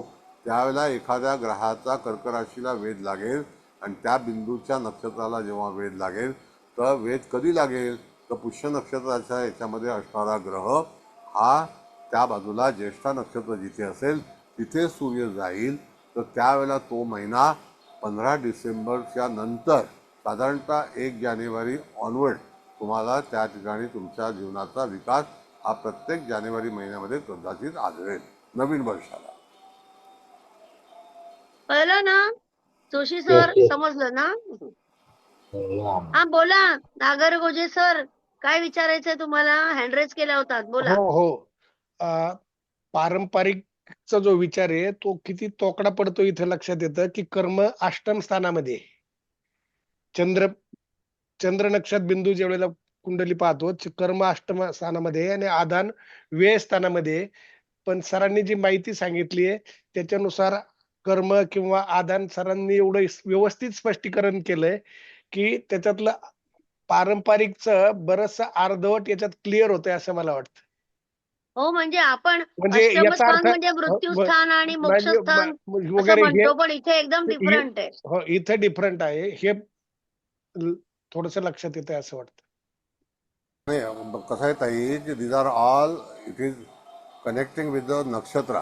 You cannot forget the nakshatra. It is belong to the nakshatra. तुम्हाला त्या चंद्र तुमच्या ज्या नक्षत्रात आहे तो अनुराधामध्ये आहे. तर अनुराधा नक्षत्र हे अतिशय बलवान नक्षत्र आहे. मी तुम्हाला एक उदाहरण सांगतो नागोरकर साहेब, थोडंसं मला डिस्कंटिन्यू करतो. तर त्या ठिकाणी अनुराधा नक्षत्र ज्या व्यक्तीचं आहे, आता विशाखा म्हणजे काय तर त्या ठिकाणी विंचवाचं तोंड आहे. विंचू ही खरी रास वृश्चिक जी आहे ती कशी आहे तर विंचू आहे, बरोबर आहे. विंचू चावला तर समजायचं की त्याला काय ना काहीतरी झंझट होणार. तर त्या ठिकाणी जर आपण बघतो तर पाठीचा कणा किती मजबूत पाहिजे तर त्या ठिकाणी अनुराधा नक्षत्र हे पाठीच्या कण्याचं आहे, म्हणजे त्या ह्याच्यामध्ये, आणि त्याच्यात चंद्र बसलेला आहे. तर तो कुठून ना कुठून तरी हिंमत करून त्या ठिकाणी श्रेय खेचून आणण्याची शक्यता त्याच्यामध्ये दर्शवली जाते. अधिकतम अशा व्यक्तीच्या जीवनामध्ये आशीर्वाद देताना पाठीवरती थाप मारणे ही त्याची सवय असेल. येस मॅडम, आहे का? म्हणजेच टाळी द्यायची सवय आहे. पाठीवर थाप नाही पण टाळी द्यायची सवय आहे मला. काय झालं ना चांगली गोष्ट तर बहिणींना वगैरे टाळी घे अशी सवय आहे. टाळी त्याला, कारण ते मिथुन राशीमध्ये टाळी येते. पण पाठीवरती गोंजारणे किंवा आशीर्वाद देणे ह्या सगळ्या गोष्टी ज्या आहेत त्या जे वृश्चिक राशीचा जो कणा आहे ना तो पाठीचा कणा आहे, आणि शेपटी जी आहे ती ज्येष्ठामध्ये आहे. म्हणजे सर्वतोभद्र चक्र हे नक्षत्र आहे त्याचा कणा आहे याचा अर्थ. आता आधान बिंदू माहिती मिळते आम्हाला, खरंच खूप चांगली माहिती मिळते की कुठेच आम्ही ऐकली नव्हती. एवढी पुस्तकं वाचली आम्ही, एक दुकान काढता येईल एवढी पुस्तकं वाचली मी. म्हणजे नाही मिळालं आम्हाला ते सगळं तुम्ही ज्ञान देताय सर. तर ऑल इन वन कम्प्युटर आहे. हो खरंय. सॉफ्टवेअर बनवायला 3 नोट्स देत आहेत आणि त्याच्यावरून इंजिनियर काम करतोय. म्हणजे याच येतं ना की ब्रेन कुणाचा आहे मागे तर सरांचा आहे ना त्याच्या मागे मूळ. नाही असं माझं काही नाही. बघा असं आहे, माझे गुरूंनी मला शिकवलं ते मी लिहिलं. आता त्यांनी शिकवलं म्हणून मी तुमच्यापर्यंत पोहोचलो. म्हणजे श्रेष्ठ कोण आहे तर आपले गुरु आहेत, जे निर्माते आहेत. कळलं का? नाही पण महाराष्ट्रामध्ये तुम्ही एकटेच सर, पण तुम्ही एक नंबर सर्वतोभद्रच चिरफाड करणारे. नाही मिळवत. पहिला नंबर विद्यार्थी मिळवणारे तुम्ही मानूया तुमच्या कल्पनेप्रमाणे. गुरु श्रेष्ठ आहेत तर पहिला नंबर तुम्ही मिळवलाय. नाही ते हरी कृपा आहे, त्याच्यापेक्षा पलीकडचं काही नाही. आपल्या हातामध्ये कण पण नाही, क्षण पण नाही. अहो कोणी नक्षत्र पण नाही, तरी मी नक्षत्रांचा अभ्यास घेते माझ्या विद्यार्थ्यांकडून. पण नक्षत्र पण नाही कोणी आम्हाला शिकवली. आम्ही आमची स्वतः प्र. आंबेकरांची पुस्तकं वाचून माहिती काढून ती आमच्या विद्यार्थ्यांपर्यंत पोहोचवली. म्हणजे काय अज्ञानी ठेवलं आम्हाला, अज्ञानी ठेवलं. हे चक्र जे तुम्ही बनवलं ते इतकं परिपूर्ण आहे ना. आता आधार जर आहे कर्क राशी तर मधल्या चौकोनात कर्क रास कुठं बघितलं तर तिथं सगळं डिस्क्रिप्शन तुम्हाला आधार बिंदूच्या खाली दिसेल की कुठलं नक्षत्र आलंय काय. म्हणजे वेळ वाचलं तुम्हाला रेडिरेक्टनरच मिळतंय सरळ. आणि हा चार्ट पहिल्यांदा मी बनवला तिथे आणि स्वतः DTP केलं, बसून तिथे तासन तास घालवले आराखडा करून असं आहे. आणि हे एक वाचायला चार 2 मिनिटात वाचताय, ते बसवायला किती वेळ गेलं? तुम्ही संशोधन केलं असेल, तुम्हालाच माहिती सर. आणि पूर्वी सर सांगतो तुम्हाला, आम्ही हाताने पत्रिका बनवायचो तर 3.5-3 तास लागायचे. माझी वहिनी आणि मी एका टेबलावरती ती बसायची, एका टेबलावर मी बसायचो आणि दोघं जण हाताने लिहायचो आणि रेषा मारायचो. तेव्हा कॉम्प्युटर नव्हता आणि तेव्हा सॉफ्टवेअर पण नव्हतं. ते सॉफ्टवेअर जे पहिलं बनवलं त्यालासुद्धा मी नेऊन पत्रिका दिली होती विले पार्लेला, ॲस्ट्रोकॉमला. त्याला सांगितलं ही अशी पत्रिका बनते म्हणून. मग त्यांनी ती पत्रिका बनवली. त्यांनी त्याच्यात चेंजेस केले. It's okay. हे आपलं नाहीच आहे, हे परमेश्वराचं आहे. त्याच्यामध्ये मला काही वाईट वाटत नाही किंवा तिथे काही मी ऑब्जेक्शन पण घेत नाही.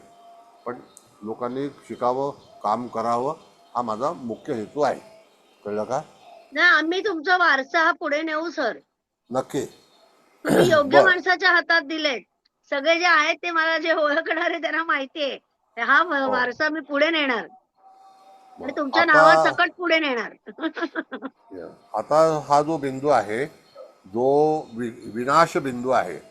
एकदा जातकाने सगळ्या काही गोष्टी मिळवल्यानंतर लोकांच्या ठिकाणी प्रतिक्रिया किंवा तत्सम काही गोष्टी येतात, तर त्यावेळेला विनाश नावाचा बिंदू जो आहे तो जातकाच्या जीवनामध्ये उद्भवला आहे आणि तो त्या ठिकाणी त्रिपाद नक्षत्रामध्ये आहे.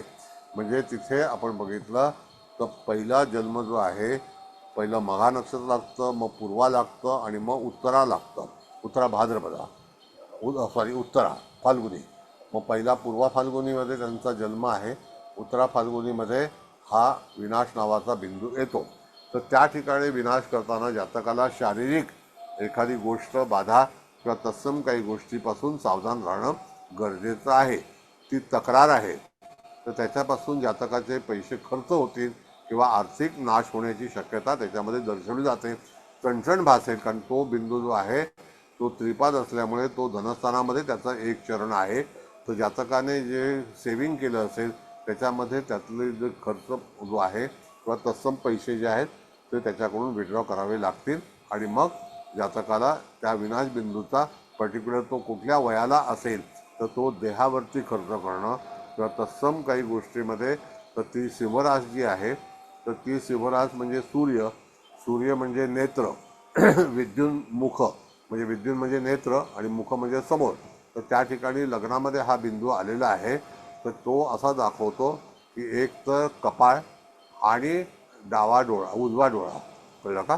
तर त्या ठिकाणी तिथे एखादा खर्च होणे, कुटुंबासाठी खर्च होणे आणि आर्थिक त्या ठिकाणी नाश होणं अशा तऱ्हेचा भाग जो आहे तो त्या ठिकाणी झाल्यानंतर जातक हा पुढे पूर्णपणे तटस्थ होऊन त्या ठिकाणी आपला मार्ग दुसरा निवडतो. आणि आता तो मानस हा जो बिंदू आहे तो निश्चित करतो की आता मला पूर्णपणे तयारीनिशी राहिलं पाहिजे. मानस म्हणजे मानसिक जी इच्छा असते त्याला आपण म्हणतो. मानस म्हणजे तो जे नक्षत्र आहे ते चित्रा नक्षत्र द्विपाद आहे. ते तूळ राशीमध्ये पण येतं आणि कन्या राशीमध्ये पण येतं. मग तशा वेळेला जातक आपल्या एवढ्या परिस्थितीमध्ये गेल्यानंतर जातक मनाशी ठरवतो, ठाम विचार करतो की आता कुठल्याही भानगडीमध्ये पडायचं नाही. जातकाला अनेक लोकांनी आर्थिकदृष्ट्या फसवलं असेल हे निश्चित आहे. खरे हा, हे खरे निश्चित सर. आहे. हा, आणि मग जातकाने विचार केला आता आपल्याला पैसे कमवायचे आहेत, गमवायचे नाहीत. हा निर्णय आहे. ताई, बरोबर बोलताय तुम्ही. Yes. 100% करेक्ट. हा, आता आपण फसायचं नाही. आता पैसे मिळवायचे आणि ते मिळणार.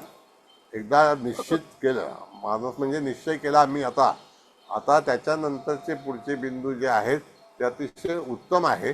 तर ते उत्तम बिंदू कसा आहे की राज आणि अभिषेक. तर त्या ठिकाणी मानस हा बिंदू कधी गेला तर तो धनस्थानामध्ये.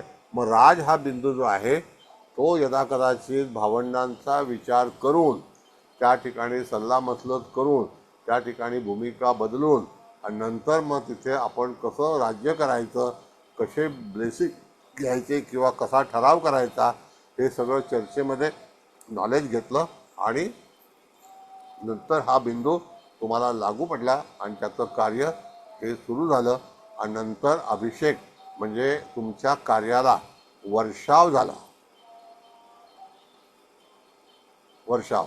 म्हणजे ज्याला आपण म्हणतो अभिषेक बिंदू म्हणजे काय, तर आपण शंकरावरती अभिषेक करतो तो एक अभिषेक आहे. दुसरी गोष्ट की तुमचं स्वागत अमुक तमुक करणं हा एक वर्षाव आहे. तो वर्षाव सुद्धा तुमच्या जीवनामध्ये घडलेला आहे आणि तो जो बिंदू आहे तो चतुर्थ स्थानामध्ये आहे. म्हणून तुमचे जे काही फॅमिलीतले लोक असतील, आईकडले लोक असतील, तुमचे वास्तव्य जिथे तुम्ही करता तिकडचे लोक असतील, तर त्यांनी तुमच्याकडे अभिनंदनाचा वर्षाव केला म्हणून तो अभिषेक आहे. तर अशा तऱ्हेची ही चंद्राचं नक्षत्र बिंदू नावाची कुंडली आहे आणि तिचा वापर आपल्याला किंवा वाचन तिचं अशा तऱ्हेने करावं असा नियम आहे. छान छान. काय सुरेख वाचन केलं तुम्ही. तुम्ही आता म्हणताय असं अनोळखी, पण मी तर म्हणते आपल्याच एकेकाची कुंडली आपण सोडवली तर नको, जास्त फायदा पडेल. नाही प्लीज प्लीज प्लीज. बरं नाही. बंधन सांगितलं सरांनी, शिवाचं शास्त्र आहे त्याप्रमाणे त्यांना अनोनच सोडवून हे करायचंय. नाही, बरोबर बरोबर. त्याप्रमाणे असू द्या, अभ्यास असू द्या. करू शकतो. ताई माझी नाही पण म्हणजे आपल्याला ना म्हणजे क्रॉस चेक करता येतं ना, म्हणून. नाही, आता माझं क्रॉस जसं तंतोतंत 100% बरोबर सांगितलं तुम्ही. आता तुम्ही जे नाही. सांगितलं ना, हे मला इकडे राज, तर ते भावंडांनी सगळ्यांनी एनओसी देऊन आईची जागा माझ्या नावावर झाली. बघा आहे की राज, नाही, झालं की नाही. मुंबईतली 1 हो, BHK. तेच सांगतो मी तुम्हाला की हे कसं प्राप्त होतं. म्हणजे तुम्हाला आनंद कोण देईल, तर राज देईल आणि अभिषेक म्हणजे वर्षाव होईल. वर्षावर सगळे विद्यार्थी करतील माझ्यावर नाही नाही, तसं सुवर्ण नाही. फुलांचा. तुमच्या कुटुंबातील लोक सुद्धा आज तुम्हाला मान्यवर आहेत ना. ते हो सुद्धा हो हो. तुमची भूमिका हे करतात की काय आपण कसं हे केलं, कसं हे केलं आणि आता किती अधिवेशनं भरवतात, हे करतात. एका वर्षाला 3-3, 4-4 अधिवेशन भरवणं तो नॉट सो बरोबर जोक. डोळा असतो हा. आमच्या ग्रुपवर बरोबर डोळा भिंग लावून सर बसलेले असतात, नाही नाही, पण बिलकुल कधी येत नाही. नाहीत.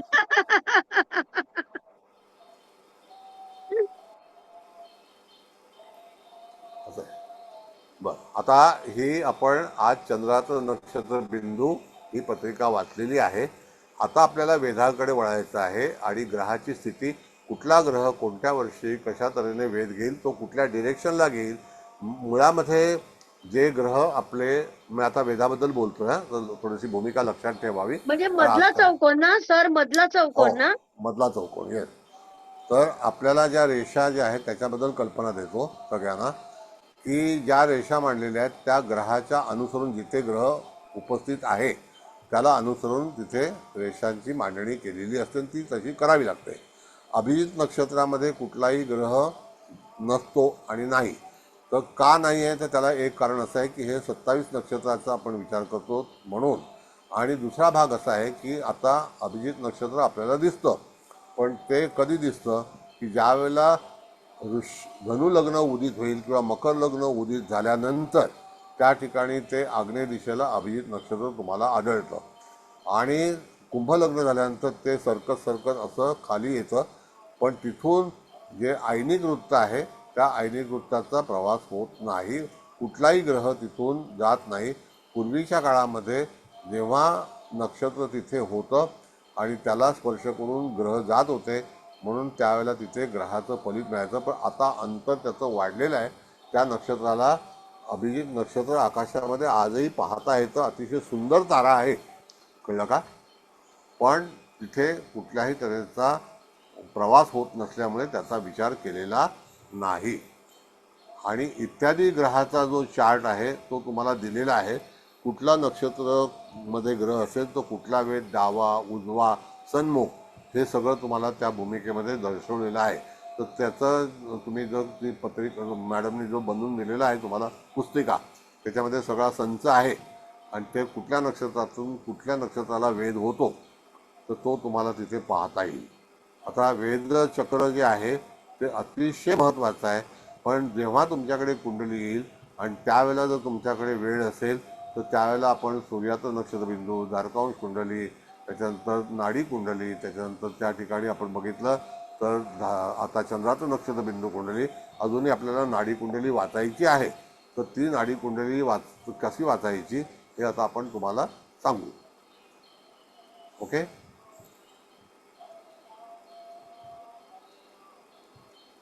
बोला.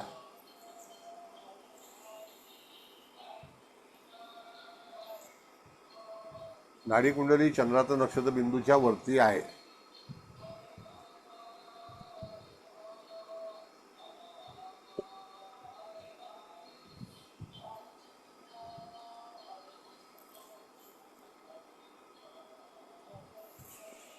तर बोला.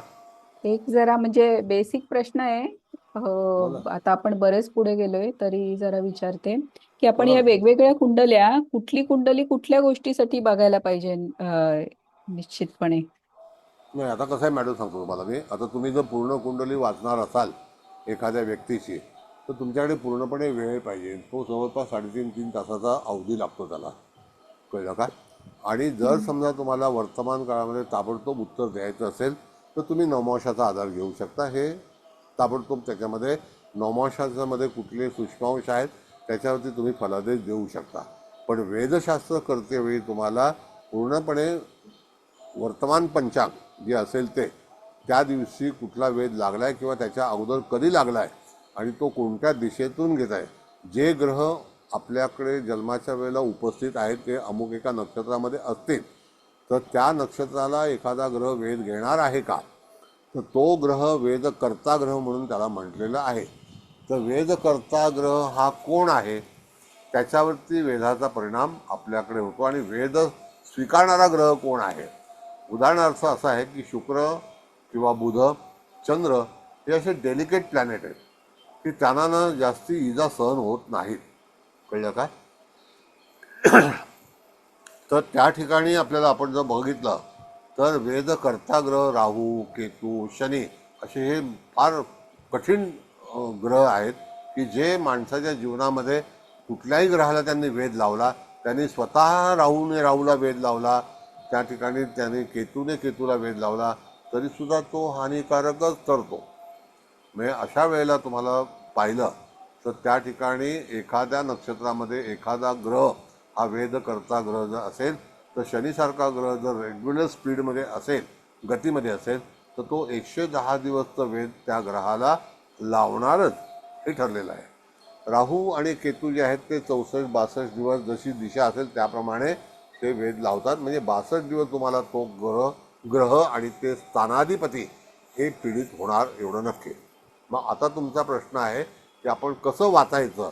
आता पत्रिका वाचन करताना हे तुमच्या हाताखाली आलेली व्यक्ती, तुमचं जे काही जातक असेल ते जातकाला कुठले प्रश्न विचारायचे असतील तर एंटायर जे होरोस्कोप आहे ती वाचायची असेल तर त्याला कौशल्य पाहिजे तुम्हाला, आणि ते आपण आता कौशल्य शिकवत आहोत. आणखी काही प्रश्न असते विचारा. तर ते बरोबर आहे, पण आता तुम्ही चंद्र नक्षत्र बिंदू कुंडलीवरनं जे सांगितलं म्हणजे अशा कुठल्या विषयाला कुठली कुंडली बघायला पाहिजे असं मी नाही, हे असा चंद्राचा असं काही नक्षत्र नाही. बिंदू म्हणजे नाही, सांगतो तुम्हाला की तुमचा प्रश्न ग्राह्य आहे. तर मॅडम कसं आहे की आपण बघितलं तर चंद्राचा नक्षत्र बिंदू ह्या आपल्या जीवनातील होणाऱ्या घटना आहेत, हे निश्चित आहे. त्याच्यामध्ये काही बदल होऊ शकत नाही. This will be happen 101%. You cannot avoid it. आणि ते वर्तमान कर्माचं जे आहे ते कर्म चंद्राचं नक्षत्र बिंदू आहे. आणि सूर्याचं नक्षत्र बिंदू प्रिव्हियस लाईफ, ज्याला आपण पास्ट लाईफ म्हणतो, जे आपण पूर्वकर्मामध्ये पूर्वजन्मामध्ये केलेलं आहे ते कर्म आपल्याला भोगायचंच आहे. त्याच्यामध्ये अतिशय कठीण जो भाग आहे तो त्या ठिकाणी शूल नावाचा बिंदू आहे. प्रत्येक व्यक्तीच्या जीवनामध्ये कुठली ना कुठली तरी हृदयामध्ये असे दुःख असतं की तो असमाधानी असू शकतो. हे सूर्याचं नक्षत्र बिंदू आहे. म्हणून ह्या दोन्ही कुंडल्या वाचन करण्याची कला तुम्हाला अवगत असणं गरजेचं आहे. सर आणि नाडी आणि धारकांश कुंडलीचं काय? हा, धारकांश आपण वाचली ना, म्हणजे जे ताराचक्र आहे ते धारकांश कुंडली आहे. आपण कुठल्या कुठल्या नक्षत्रामध्ये कुठले हा जे अंग आहे बरोबर, त्याच्यावरती पण विचार केला होता. ताराचक्रावर आधारित येते बरोबर. येस. ते कुंडलीत आणि झटपट आहे बरोबर बघायला. आणि नाडी कुंडली ते आता वाचायची हम्म आता. नाही सर, ते कशा म्हणजे आता तुम्ही कसं सांगितलं सूर्य कुंडली पूर्वजन्मेसाठी बघायची, चंद्र तसं, तर तसं नाडी कुंडली कुठल्या संदर्भाने आपल्याला रेफर करायची? ओके, सांगतो. आता ह्या ज्या 7 नाड्या आहेत ना, त्या 7 नाड्या 7 नक्षत्राला तिथे दिलेल्या आहेत. तर चंद्रनाडी आहे, दहन नाडी आहे, वातनाडी आहे, जलनाडी आहे, नीरनाडी आहे, अमृत नाडी आहे. तर त्या अशा तऱ्हेच्या ज्या नाड्या आहेत, आता चंद्रनाडीचा आरंभ झाला कृत्तिका नक्षत्रातून. तर चंड म्हणजे 11 विकार आहे. आता एखादा ग्रह समजा जर कृत्तिका नक्षत्रामध्ये असेल आणि तो कुठलाही ग्रह असला तर तो कसा इफेक्टेड असेल तर तो चंड नाडीच्या अनुसार असेल. आता फक्त नाडी कुंडलीवरून जर तुम्हाला भविष्य कथन करायचं असेल की ह्या जातकाला अशा तऱ्हेचा त्रास होत आहे, तो त्रास त्याला कारण काय आहेत, तर त्याला कारण म्हणजे मुळात जन्माच्या वेळेला तो ग्रह ह्या चंद्रनाडीमध्येच आलेला आहे, तो शुभ नाडीमध्ये नाही. तर मग त्याला अशा यातना ह्या भोगायच्याच आहेत. म्हणून तिथे जी नाडी आहे ती नाडी पर्टिक्युलर कुठला ग्रह आहे त्याच्यावरती त्याचा फलादेश अवलंबून आहे. फार मग दहन सुंदर, आहे. फार सुंदर सर, फार सुंदर सर. थँक्यू. थँक्यू. मग दहन आहे. मग दहन नाडी काय सांगते की त्या ठिकाणी दहन म्हणजे अतिशय अग्नीसारखं आहे, ते चटके लागणे. मग असा एखादा प्रसंग जातकाच्या जीवनामध्ये येईल, त्या ग्रहाच्या माध्यमातून तो ग्रहापेक्षा नाडी बलवान आहे आणि त्या नाडीमध्ये तो प्रवास करतोय, ह्याचा अर्थ निश्चितच त्या जातकाच्या ग्रहाला भरपूर वेदना होतील, चटके लागतील. आता चटका लागला म्हणजे वेदना झालीच ना, क्लेशदायक. हा. मग त्या क्लेश तो त्या ठिकाणी. मग आता वातनाडी आहे, तर वातनाडीमध्ये एखादा ग्रह जो आहे तो लवकर रिझल्ट देणारा आहे. मग तुमच्या नाही, एखाद्या व्यक्तीच्या जीवनामध्ये जर एखादा राहूसारखा ग्रह असेल आणि तो वातनाडीमध्ये असेल तर वातनाडीमध्ये तो ताबडतोब रिझल्ट देणार. कर्माचा फलादेश हा ताबडतोब, तो इथे बाकी ठेवणार नाही, तो तात्काळ. असं जसा वारे बदलतात, वायू म्हणजे वात आहे, कळलं का, त्याप्रमाणे. मग जलनाडी म्हणजे काय की तुम्ही साठवलेलं जे काही कर्म आहे ते कर्म तुम्हाला वर्तमान काळामध्ये जे तुम्ही केले ते ताबडतोब. जल म्हणजे साठवलेलं पाणी, जल म्हणजे साठवलेलं पाणी. आणि नीर म्हणजे काय तर त्या ठिकाणी वाहतं पाणी. जे काही तुम्ही चालता बोलता कर्म केलेलं आहे तर तो ग्रह त्या ठिकाणी ताबडतोब त्या नीर नाडीला इफेक्ट करेल आणि त्याला ते भोगावं लागेल.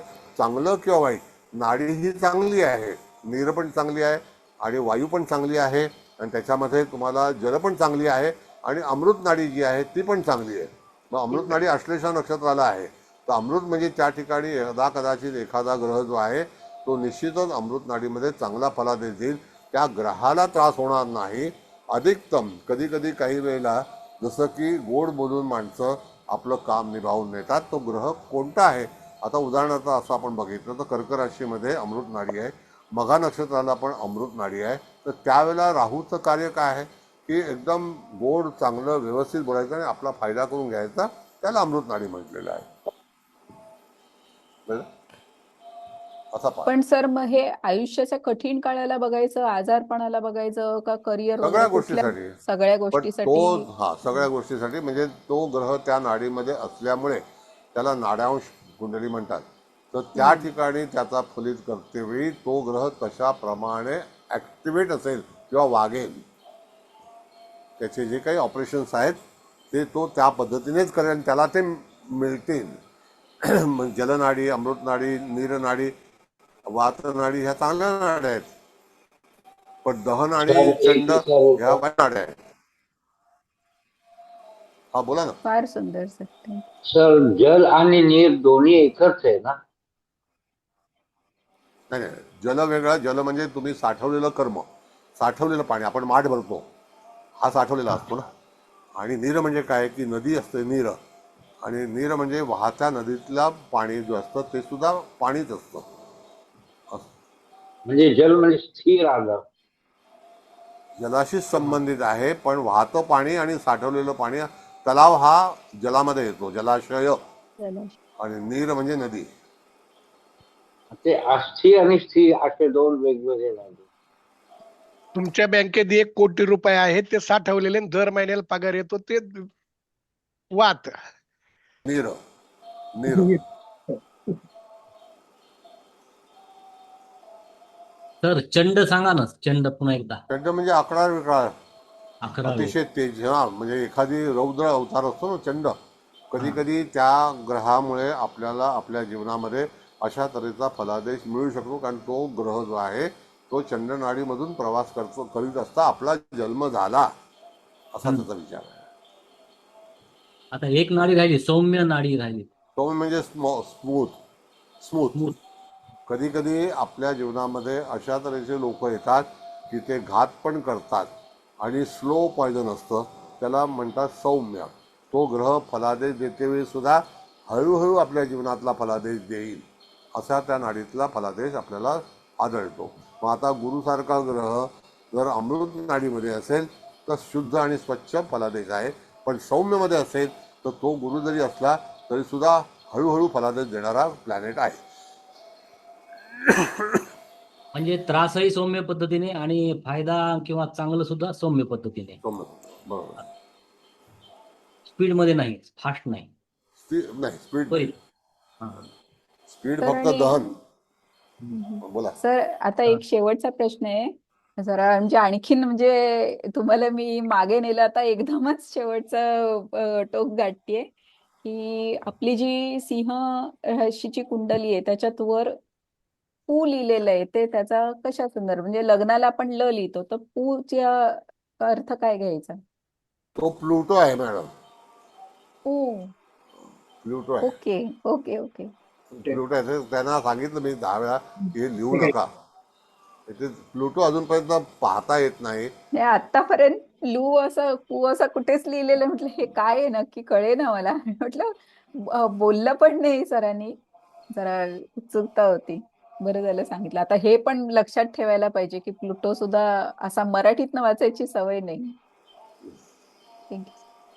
सौम्यचं तर एक उदाहरण सुचलं की समजा एखाद्या घरमालकाला भाडेकरूला काढायचंय तर तो बुलडोझर नाही चढवणार. तो काय करेल तर एक एक वीट काढायला सुरुवात करेल, म्हणजे वरचा मजला ढासळला की तो आपोआप बाहेर पडेल. अशा पद्धतीने थोडक्यात सौम्य काम करणे. सौम्य असं.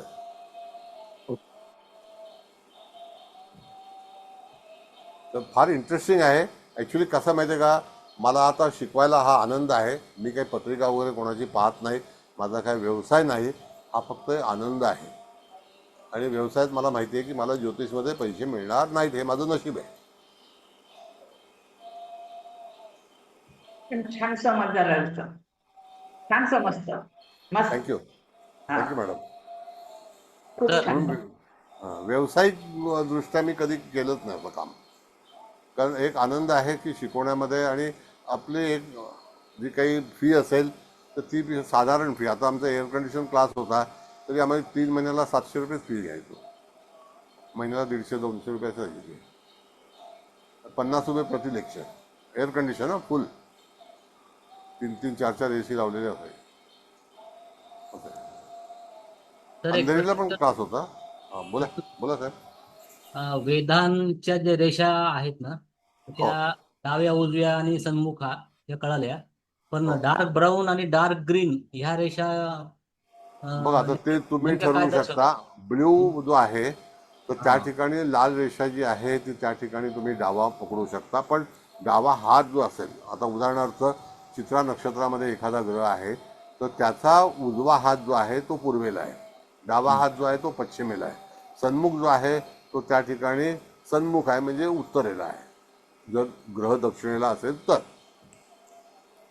मग लाल ती तुम्ही बदली करू शकता. सॉफ्टवेअरमध्ये कदाचित आहे का माहिती नाही, पण नियम आमचे असे आहेत.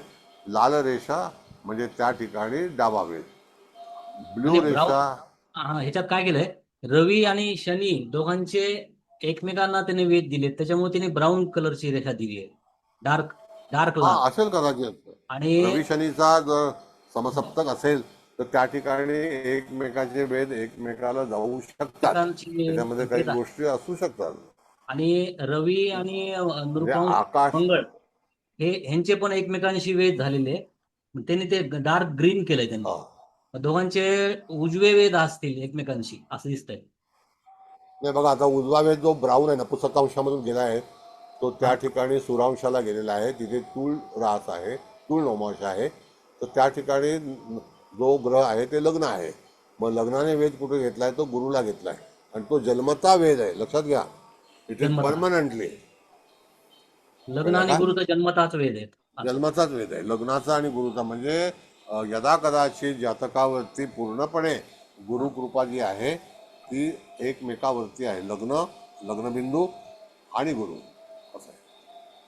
अच्छा, म्हणजे उजवा वेद लाल, रेड, हा, ब्राऊन घेतला मला तो. ब्राऊन. जसं तुम्ही काढाल मिक्स त्याप्रमाणे. कलर, त्यांनी मिक्स कलर ब्राऊन वापरला असं आहे. गुरुपासून लग्नाला डावा. डावा जो आहे, डावा. हा, असं काहीतरी व्हाईस वर्सा. सन्मुख वेद आता गुरु जो आहे तो तूळ नवमाशामध्ये आहे, तर त्या ठिकाणी तो पुष्य नक्षत्राच्या ह्याच्यामध्ये आहे.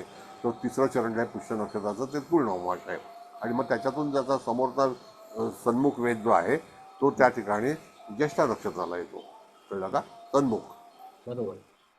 मग याच्यात सर जे वेद आता तुम्ही सांगितले, तर इकडे अभिजित नक्षत्रात फुली मारलेली आहे, म्हणजे त्याला लागलेले वेद आपण मोजायचं नाही, नाही, त्याला वेद लागणारच नाही. कसं लागणारच नाही. सांगतो ओके, सांगतो. बरोबर. त्याच्यामध्ये तक्ता दिला ना मॅडम, तर बघा, शततारका नक्षत्र, पूर्वा भाद्रपदा नक्षत्र आणि रोहिणी नक्षत्र, ही 3 नक्षत्र आहेत. त्या 3 नक्षत्राचे वेद तुम्हाला दिसतील की तिथे त्या ठिकाणी अभिजितला आलेले आहेत. तर त्याचा विचार कसा केलेला आहे की पहिला वेद जो असेल म्हणजे 1 नंबरचा, जो रोहिणी नक्षत्राच्या प्रथम चरणामधला वेद जो आहे तो श्रवण नक्षत्राच्या चतुर्थ चरणामध्ये जाईल. त्या ठिकाणी म्हणजे चतुर्थ चरण जे रोहिणीचं आहे ते पहिला वेद घेईल. तो कुठल्याला घेईल? तर त्या ठिकाणी उत्तरा जे नक्षत्र आहे, उत्तराषाढा, त्याला घेईल. त्याच्यानंतर शततारका नक्षत्राला पण 4 वेद जे आहेत ते सुद्धा अभिजितला जातील.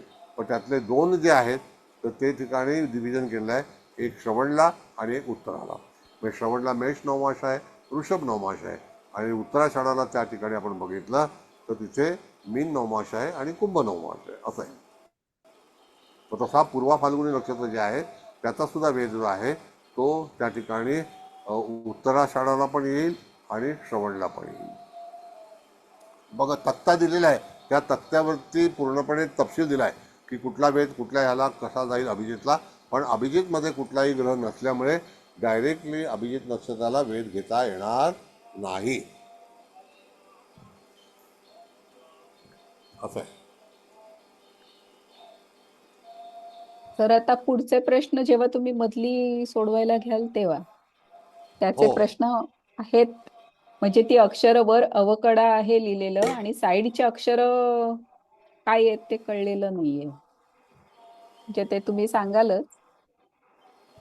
सांगतो. राशीचे जे स्वर आहेत ना मॅडम किंवा व्यंजनं, आता जसं र त तुळ राशीचं नाव आहे कळलं का?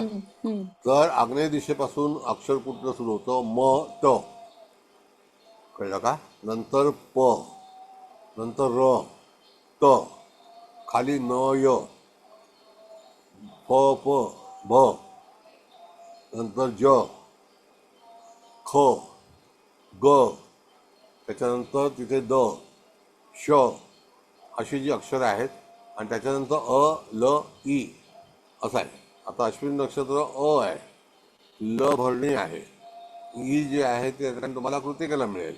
मग ते अ ल ई हे जे आहेत तर त्या ठिकाणी अ हे स्वर आहे, व्यंजन नाही आहे. द हे व्यंजन आहे, कळलं का? आणि तिथे चारी दिशेला जो रू लिहिला आहे, उजवा रू आणि डावा रू, बघा तिथे खाली वायव्य दिशा आणि दक्षिण दिशा, दक्षिण नैऋत्य आणि पश्चिम वायव्य, या ठिकाणी रू लिहिलेलं.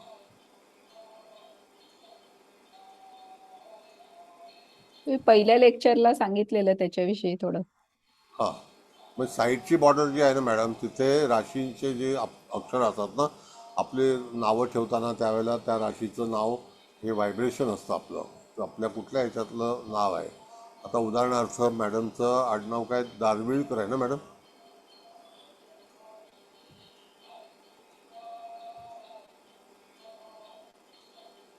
नाही आहेत का ताई? माहेरचं देवरुखकर, सासरचं दारवलीकर.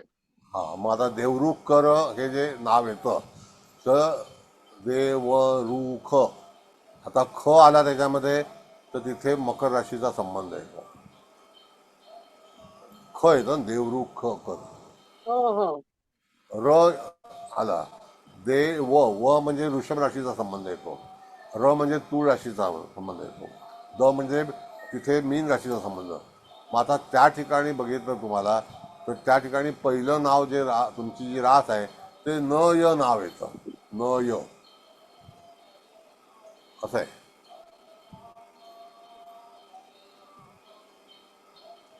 मग देवरुखकर हे मुंबईचे तिथे प्रॉपर. न य म्हणजे वृश्चिक राशी ना.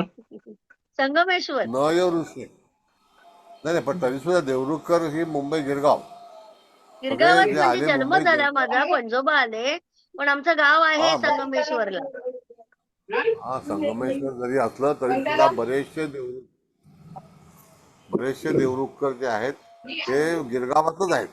हो हो आम्हीच ते सगळे. आमचं पूर्ण बिल्डिंग होती. मग तर सगळ्यांनी तिकडच्या जागा विकून इकडे दहिसर बोर्डीला फ्लॅट घेतले. असं आहे. तर मग हे असे जे काही अर्जुन कोण हाक मारते? अर्जुन आहे, बंद करून हाक मारा कॅमेरा.